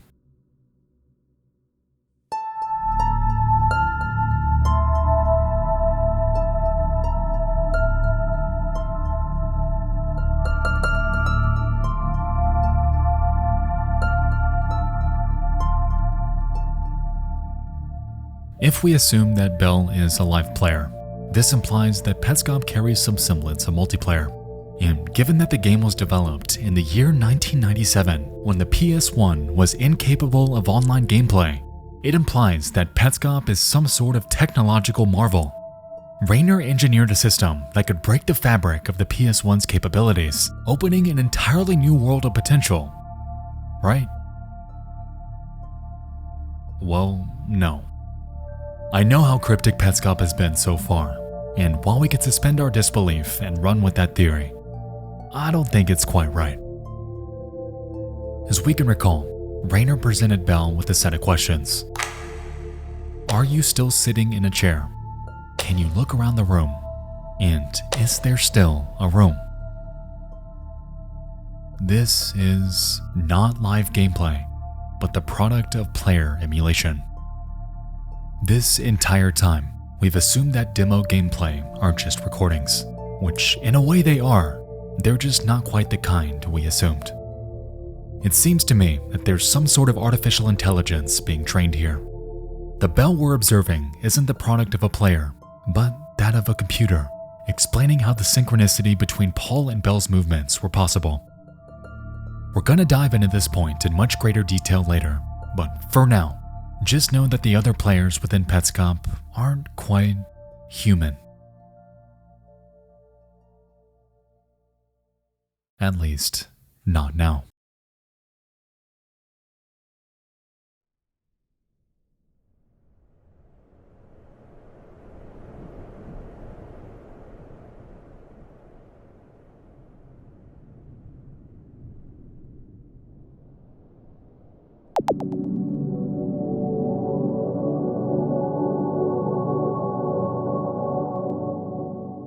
Barring the fact that it's a demo, Petscop 13 throws Paul back into the picture.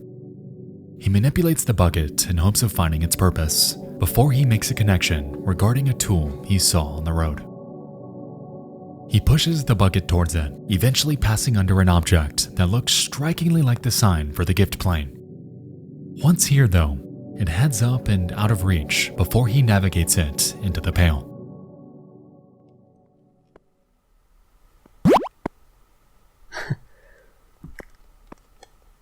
Wow, okay.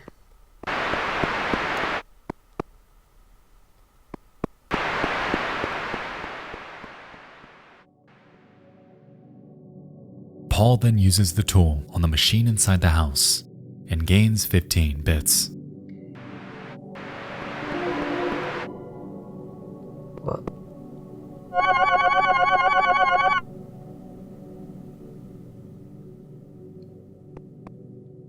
now, with this new discovery in mind, combined with the shrouded gift plane sign, it gives Paul an idea. okay, this is a new file. It might have occurred to you, as it occurred to me, that these rooms are... this room and the house are counterparts, because they both have this bucket, and they are shaped similarly, so I thought I would try out what we did before. He starts a new file and begins catching the pets as he did before. But this time, he takes the bucket to Ronit's room to try his hand at catching them once again. Small. But I should not have felt doubt. Just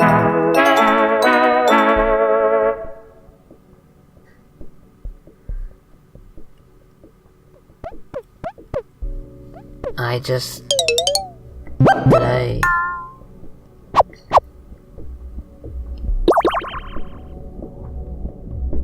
Ronith is Tonith's baby half-brother. Because he's younger, he gets to learn from all of Tonith's mistakes. That's why he always looks both ways. He doesn't get in trouble. You won't have to watch him all the time. He's good. It seems that what happened to Tonith really ground away at Raynor's psyche. This is the third reference to Rhodes looking both ways and being hit by a car, which really leaves me wondering what it is they're getting at here. This clearly impacted them greatly, so who is this referencing? Following this, Paul heads out to catch the remaining pets. The game cuts to Amber's room, and we can see him utilize the wall glitch method once more.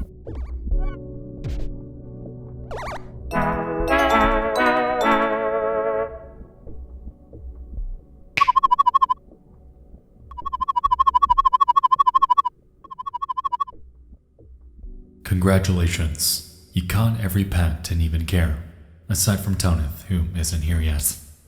You've seen everything in the game so far, but there will obviously be more. It's a growing organism. The controller inputs will be useful, but your feedback will be even more useful. Please leave the PlayStation on when you leave. You can stand up now.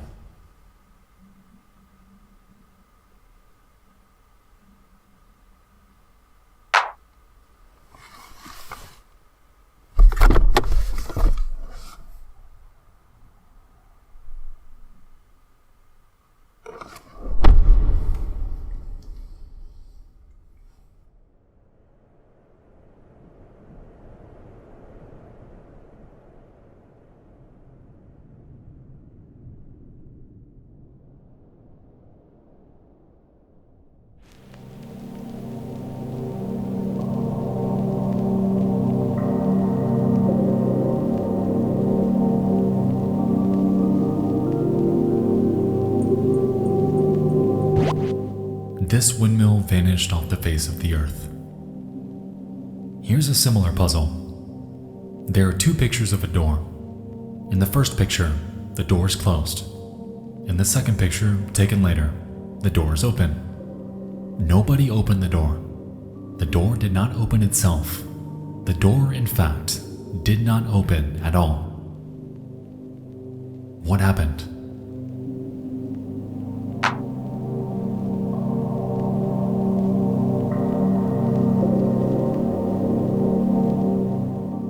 Take note of the player's movements. They're nonsensical, like this demo is recreating them, made from other areas of the game.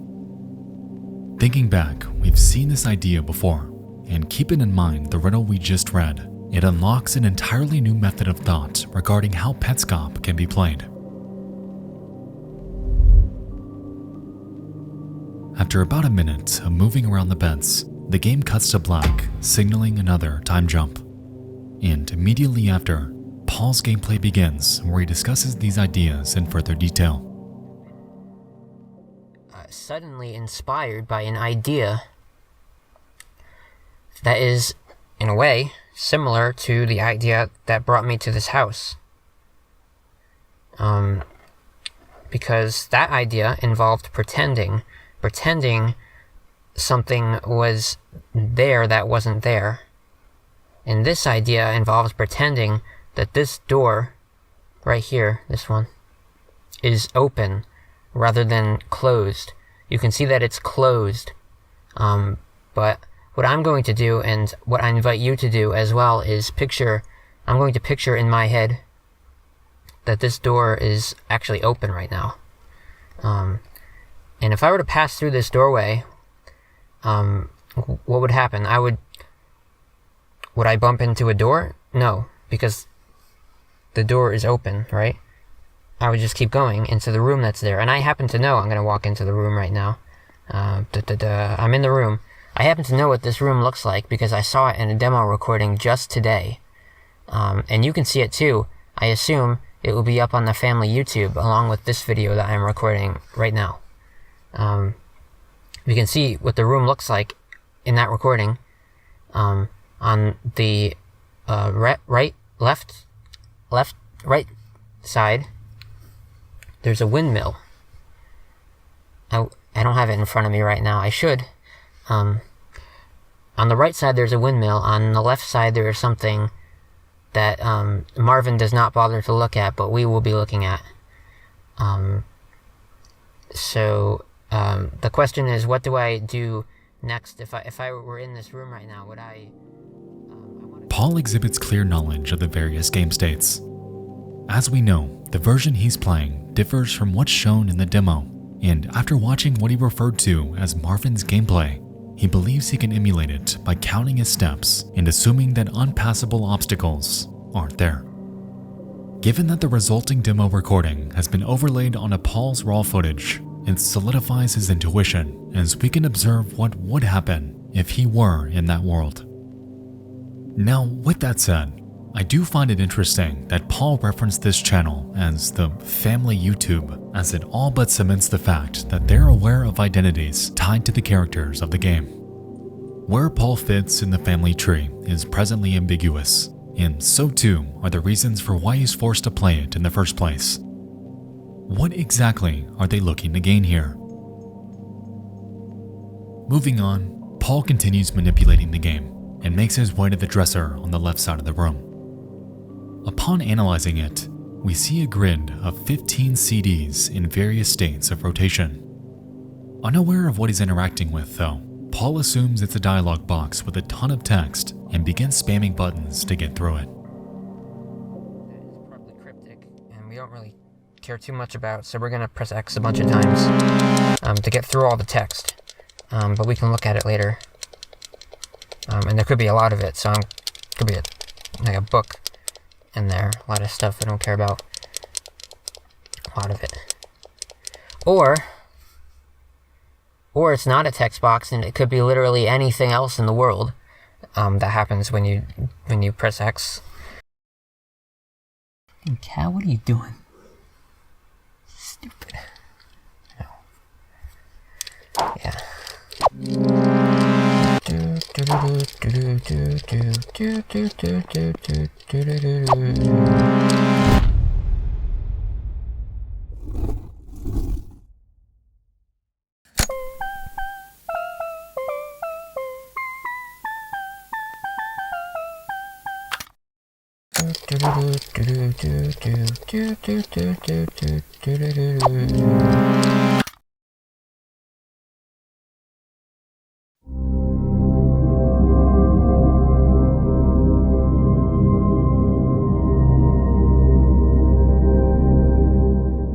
Alright, I don't know if this is cheating, but upon enabling the Petscop subtitles, we learn that the tune Paul is humming is called Care's Melody. Now, I'm not entirely sure how the Needles piano works, whether every note plays with a single button press, or if you orchestrate them specifically. If it's the latter, though, why is it called Care's Melody, and how in the hell did Paul know how to play it? Honestly, I could be way overthinking this. Hell, I've been watching Petscop this game too fucking much. So, back to the CD sounds. Paul begins spamming them once again. Interestingly though, once he makes it to the one in the very middle, CD 8, the sound is different.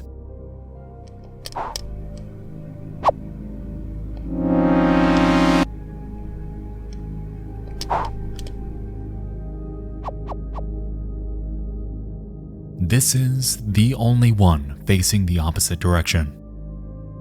It's mirrored, backwards. And if we think back to Paul's confusion with direction, right, left, right side, we can establish a tenuous connection here. What the significance is remains to be seen, but let's keep this in mind moving forward. After a few more minutes of fumbling with these discs, Paul notices that the bedroom is half black and half green. He heads out and moves the bucket into the bedroom and near the second sensor and somehow figures out a way to paint the wall black. Once done, the sensor disappears and he receives a black key. Okay, hopefully we got it. He takes this key out and over to a previously locked door near the front of the house, and after unlocking it, we hear yet another choir sound before the game again resets to the main menu.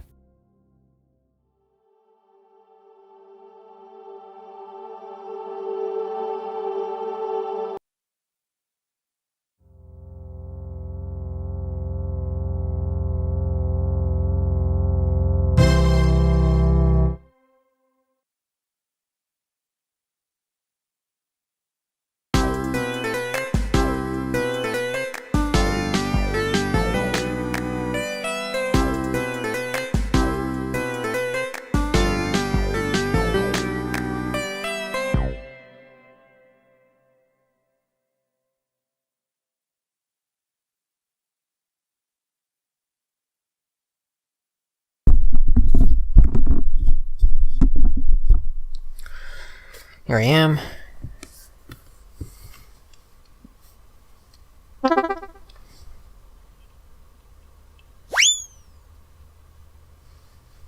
Oddly, Paul's save file is gone, replaced by one called Strange Situation. Let's talk about that.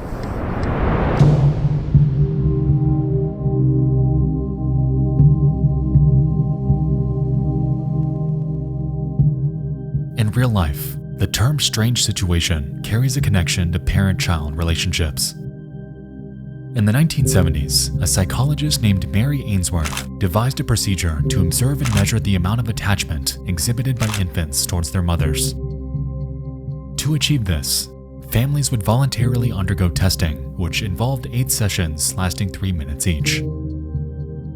The strange situation procedure went as follows. A mother, a baby, and a stranger enter a room for less than a minute.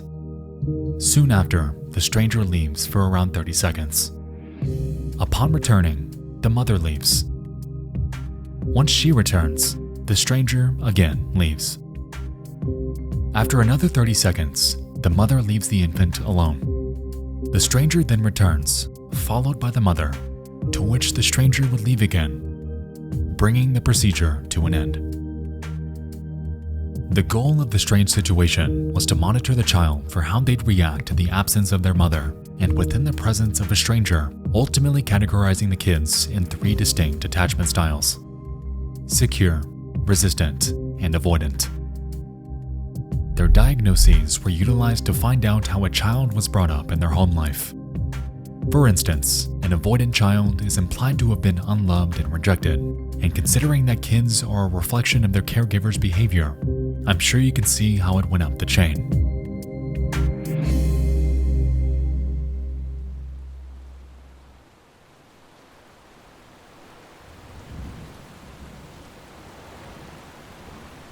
Now, it goes without saying that the connections between this and the characters within Petscop are clear.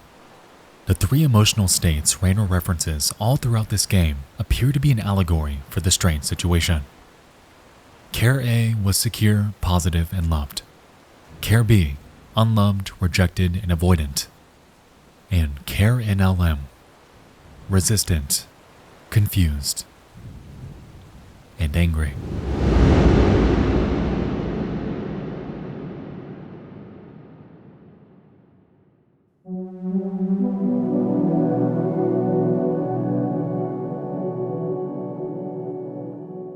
After selecting the file, Paul's back on the new maker plane. In front of Marvin's house are now signs for a birthday party. It's for Care, and they seem to have gone all out to advertise it. Upon heading inside, we're immediately greeted with dialogue from Care's mother. "You made it. Happy birthday. Why are you covering your face?" "Oh." And after poking around the party, Paul realizes that he can interact with the various objects. Of course I recognize you. Those eyes, that nose, that's still you. Paul then examines the calendar and learns that it's November 12th, Care's birthday, and also the day we know she returned home. After exiting the calendar, Paul receives more dialogue. I sure hope you've realized by now, it doesn't matter how long you've been gone. It doesn't matter how much you've changed. You aren't lost. Stop wandering and come home. Well, that was a bit out of left field, don't you think? If she's being cold like this, why is this birthday party even happening? What's the catch here? After this, Paul examines a new red calendar that he postulates is either for the year 1995 or 2017, and claims this.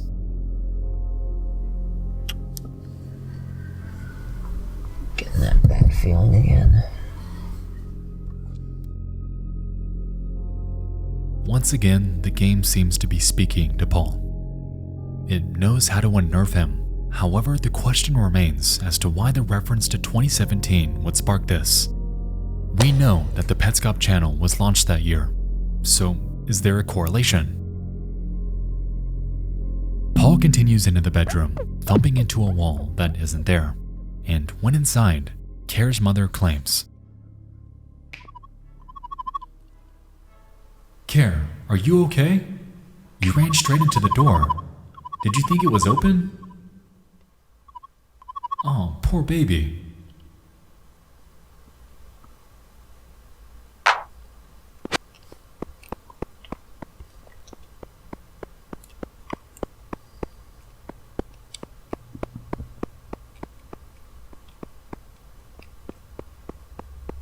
Paul realizes that the discs are missing.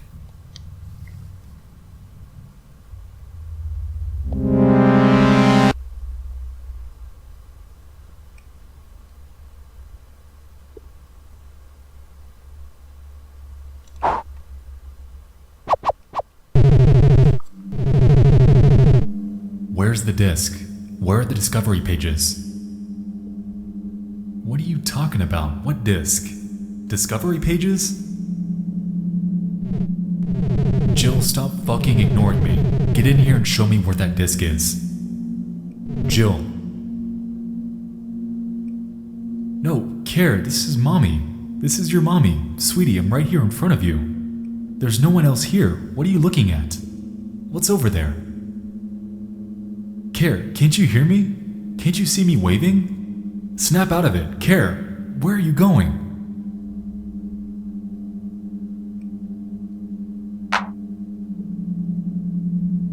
Shocked, Paul takes a moment to digest what he just read. The video cuts to black, then back to his gameplay.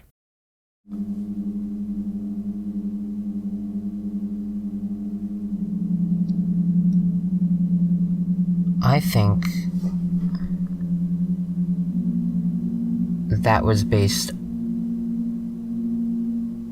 off of a conversation that I had last year on my birthday.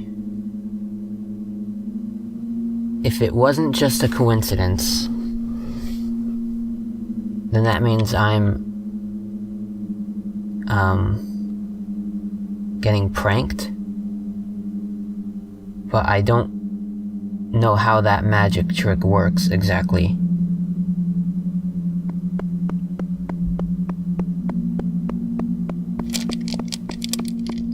As Paul exits the room, the game crashes before he claims that he needs to call Jill. I have to call Jill right now.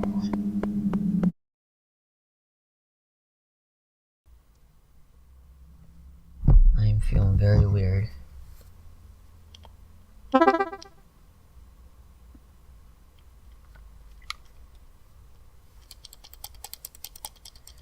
So through Google, I asked the internet, how might one rewrite to a CDR. And the internet's response to that question was, "You idiot. You fucking idiot. What are you doing?"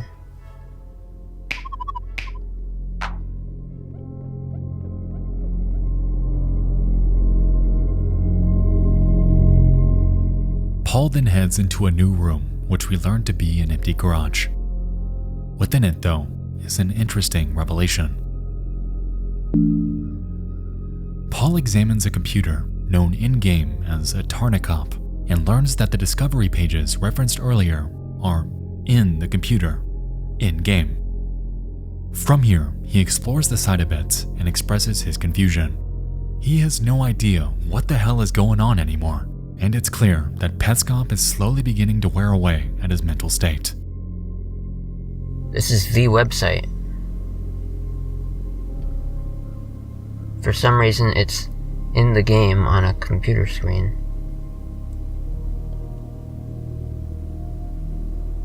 And this is the Your Child page. Judging by all the text.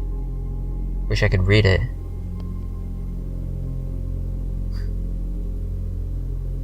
Got no idea what's going on anymore. What even is this? In one final blow, though, Paul heads out and into the bedroom once more, revealing another sensor, to which he responds with one word before the video ends. Fuck.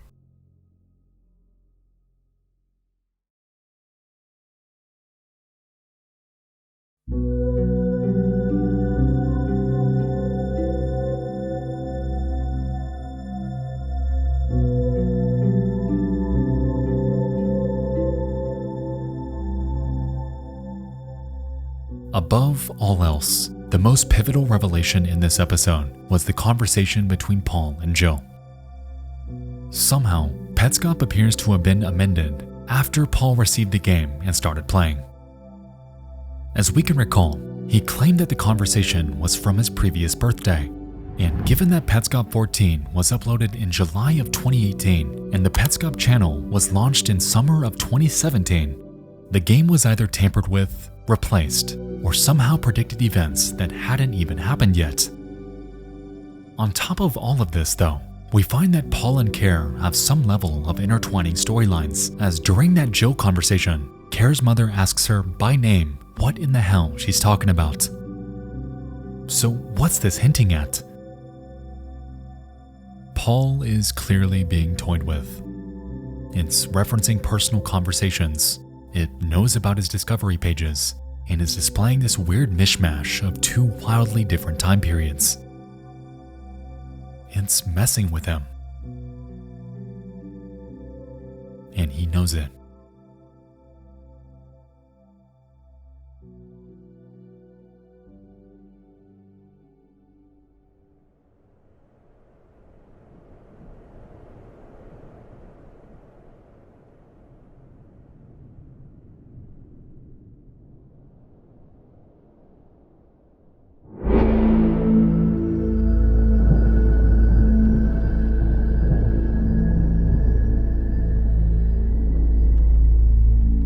Contrary to the last video, Petscop 15 is brief. The video opens with a demo recording of the school, in which we can see the player exploring a bit. Oddly though, every single time they collect a party hat, the game forces them in front of this photo, labeled girl.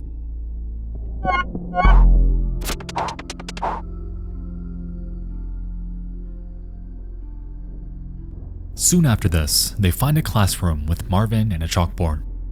Marvin inquires if they're here for the present before the player sits down. Soon after, the character representing Belle emerges from behind the chalkboard, to which Marvin gives an introduction.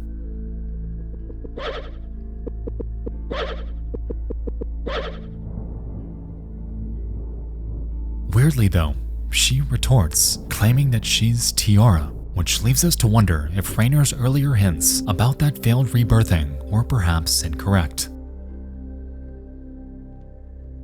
Belle then tells the player to press something called Nifty, and while initially confused on what that meant, they eventually figure it out, opening yet another new mechanic of this game, being a texture editor.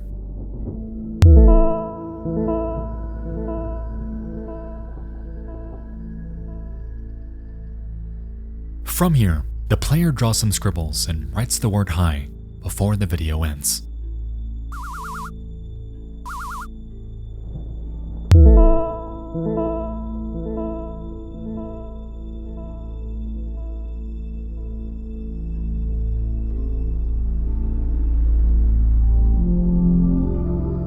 Alright, so with the concept of the texture editor in mind, we can assume that the responses from Pink Tool way at the beginning were actually the product of Belle.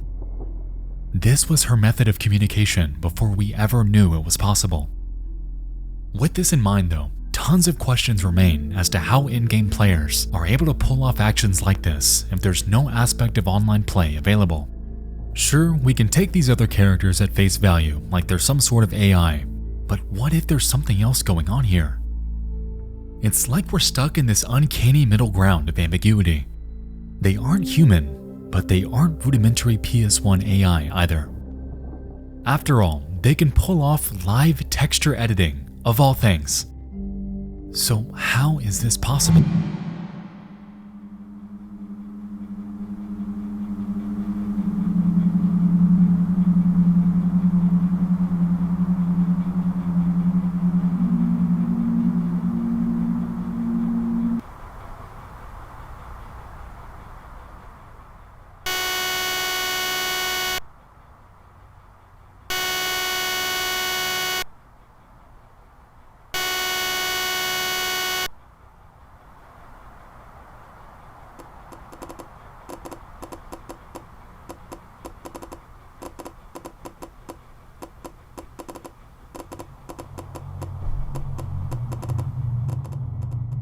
Petscop 16 is one of the shortest episodes in the entire series, yet conversely, is one of the most haunting. As we could see, the video opened with the shot inside the garage. We could see the computer and an orange car before the game cut to this burn-in warning. No controller input has been detected for a very long time. Family, neighbors, police, or whoever, keep game console running and call provided phone number. Following this, we're shown a top-down map depicting a room. On the right side appears to be some sort of piano.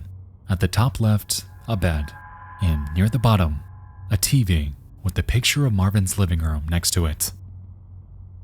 This room is referred to as the ghost, or testing room, with the red dot tracking the location of the person that's supposed to be playing. For most of the video, that's all we see. They seem to be sleeping before finally waking up, stumbling back to the chair, and resuming their playthrough.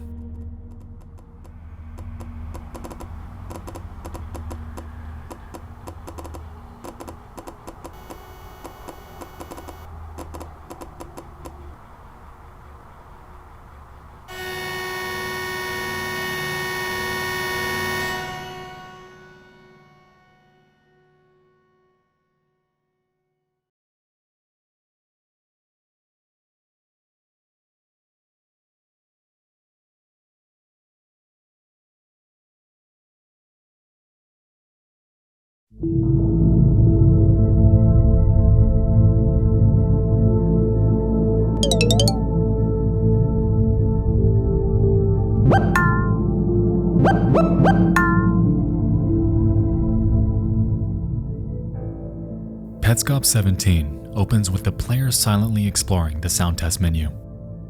They make their way to sound file 85 and spam it for an entire fucking minute straight.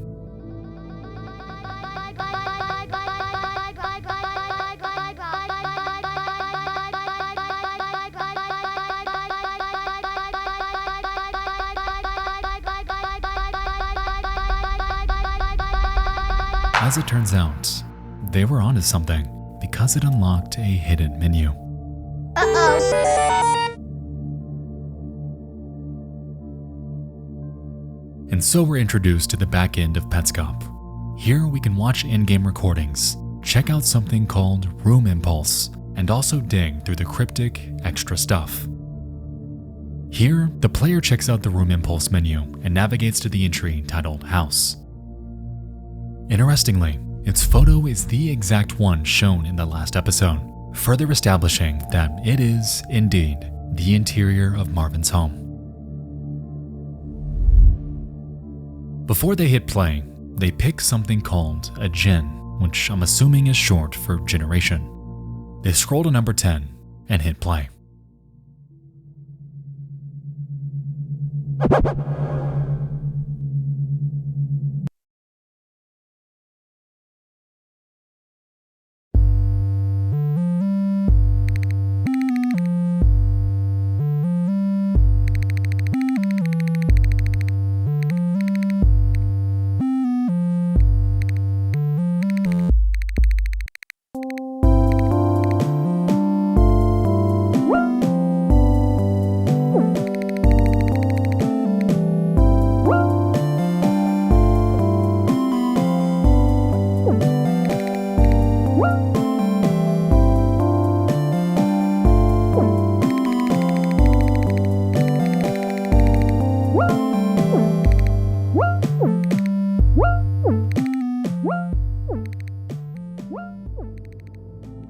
Room Impulse appears to allow the manipulation of prior Petscop activity utilizing this enigmatic dial.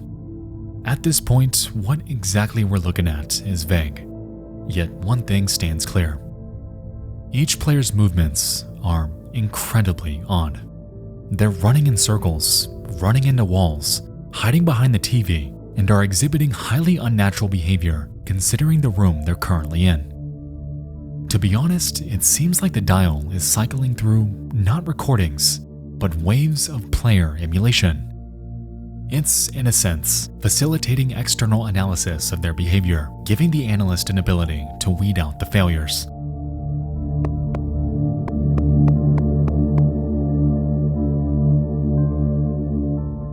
This is further supported once we make it outside. As we can see, there's but a handful of them that leave the front door, also coinciding with the dial being back in its natural position. From here, they hone in on a player before more of Rayner's text boxes appear. Hi there. Wake up, you're free. I want you to retrace your steps.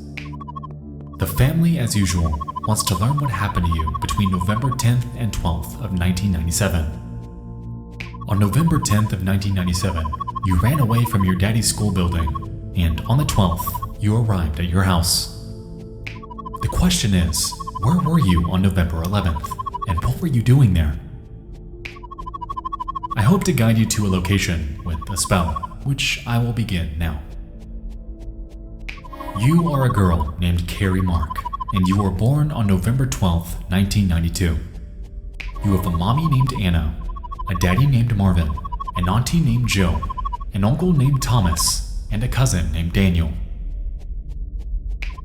I know what you must be thinking. Have these statements always been true, or have I cursed you? Is there such a thing? A curse that changes your past? You were kidnapped and spent 5 months in an abandoned elementary school. You ran away, crying ashamed, covering your face. You were blind.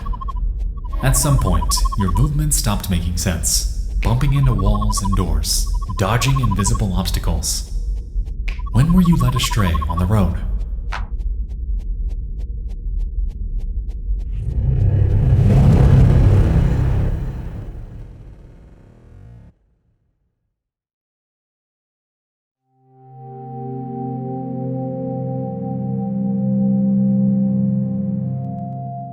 So, Carrie Mark, huh?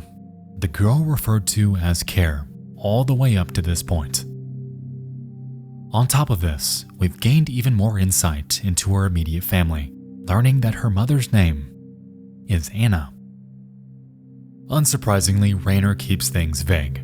He mentions a bizarre curse about changing pasts and how the family, who we know to be running this channel, want to know where she was on the day between when she escaped from the school and made it back home.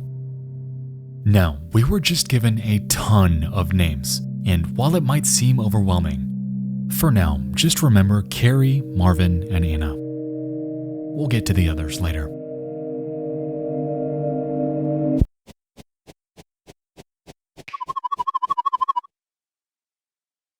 A girl went missing around here. Story goes, your daddy used to sit on a bench with a birthday cake, trying to lure her home. Instead of missing girl signs, he put up birthday girl signs, promising cake to the birthday girl. Of course, the birthday girl never came home, to his disappointment. When I learned about this absurd story, I spent a lot of time digging. Eventually, I found out what really happened to that girl. Want to know? Ask. The player then makes their way to a very specific spot, prompting a text box. And so they ask, what happened to her? Revealing the following.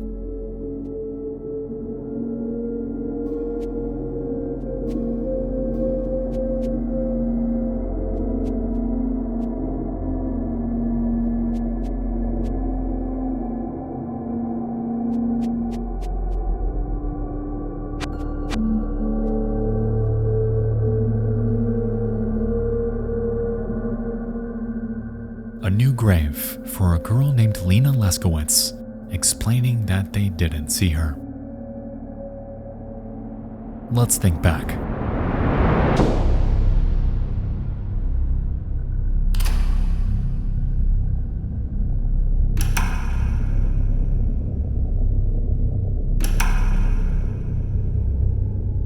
All the way back in Petscop 9, we found a girl within the windmill, and next to her was a face. The same face plastered on this gravestone. Lena Leskowitz is the windmill girl. Anna's sister, the one who completely vanished off the face of the earth.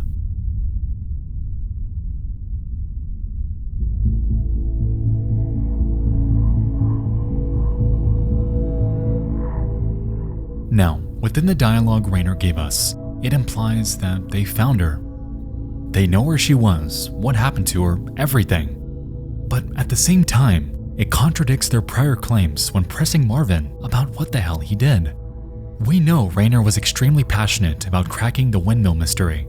So if he knew of her fate all along, why go through all of this? What I'm getting at here is this. At face value, her gravestone, combined with the prior references to roads and being run over, implies that she was hit by a car. If we really think about it though, it may have a different meaning entirely. Let's assume that Rainer's bluffing here. He's being bold, playing the strong game, trying to get answers out of anyone who would be willing to give it. The phrase "they didn't see her" might not reference the road at all, but rather that nobody saw her because nobody could find her. This death is implied because to this day, she's still missing.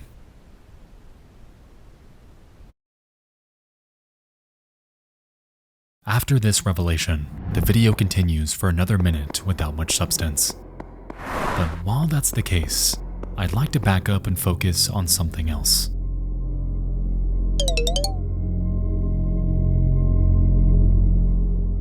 The ghost room is a ship in a bottle.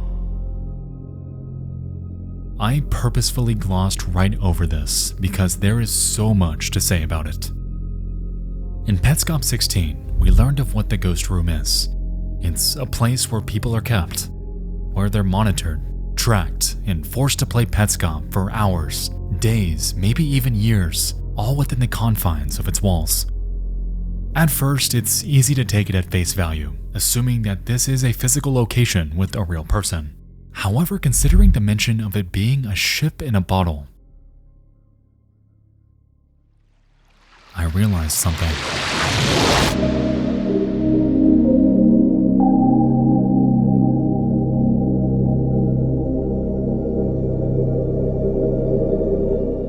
If you've watched my channel for a while, you know that Soma is one of my favorite video games ever, and I have waited for the day when I can find an excuse to talk about it again. Soma is a psychological horror game primarily focused on one man named Simon Jarrett. After a tragic car accident, he suffers severe brain damage that needs immediate treatment. As a result, he makes an appointment to get a brain scan done by a sketchy doctor who claims to be able to cure him. And in a way, he does. It's just not how you'd expect.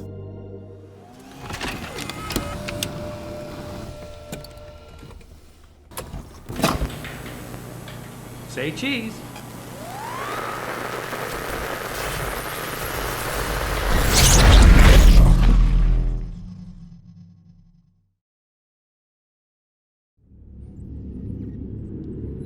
What happened?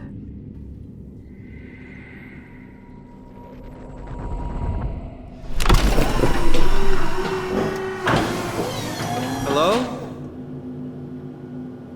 Mr. Munchie, did something go wrong? Simon passes out during the operation and suddenly wakes up in a world unlike anything he's ever seen. Things are futuristic, abandoned, and fucking underwater. What the hell happened? Where is everyone? And how did he get here? As he traverses through this underwater hell, he encounters a woman named Catherine who invites him to find her in another building. Along the way, she keeps in contact with him and, in a way, keeps him sane. The first half of the game mostly involves puzzle solving and making his way to her location. However, once he does, he's greeted by not a human, but this. Hey, down here.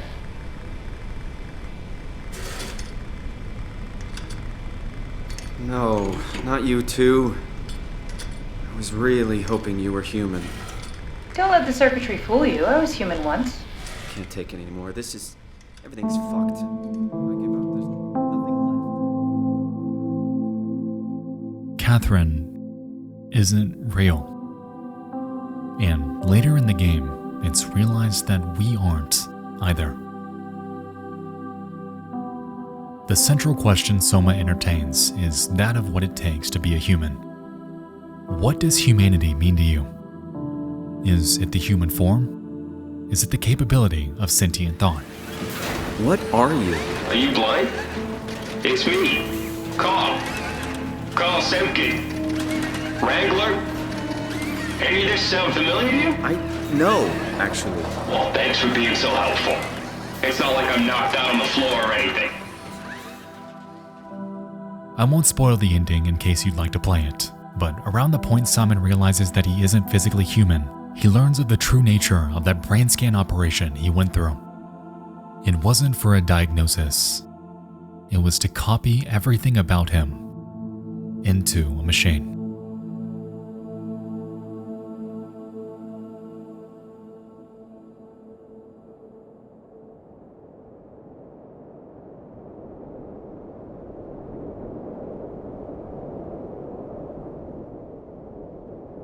Now, of course Raynor isn't performing brain scans on people like in Soma. However, the parallels between their concepts are clear. We've seen references to artificial intelligence since the very beginning of this series, and have theorized that they're not quite human, yet aren't fully computer either. To me, this ghost room implies that the AI system Raynor implemented is being built through the inputs of a real person.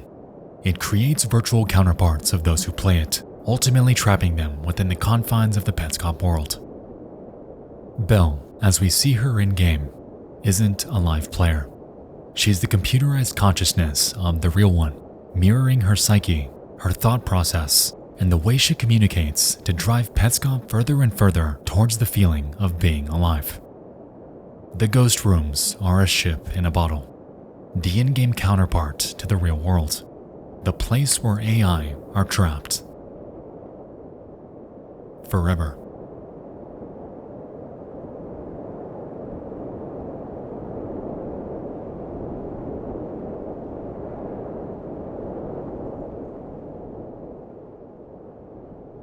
Allow me to ask you a question. If you played a game and it built a you inside of it, where it acts like you, thinks like you, where it can be you within it, and trapped it there forever,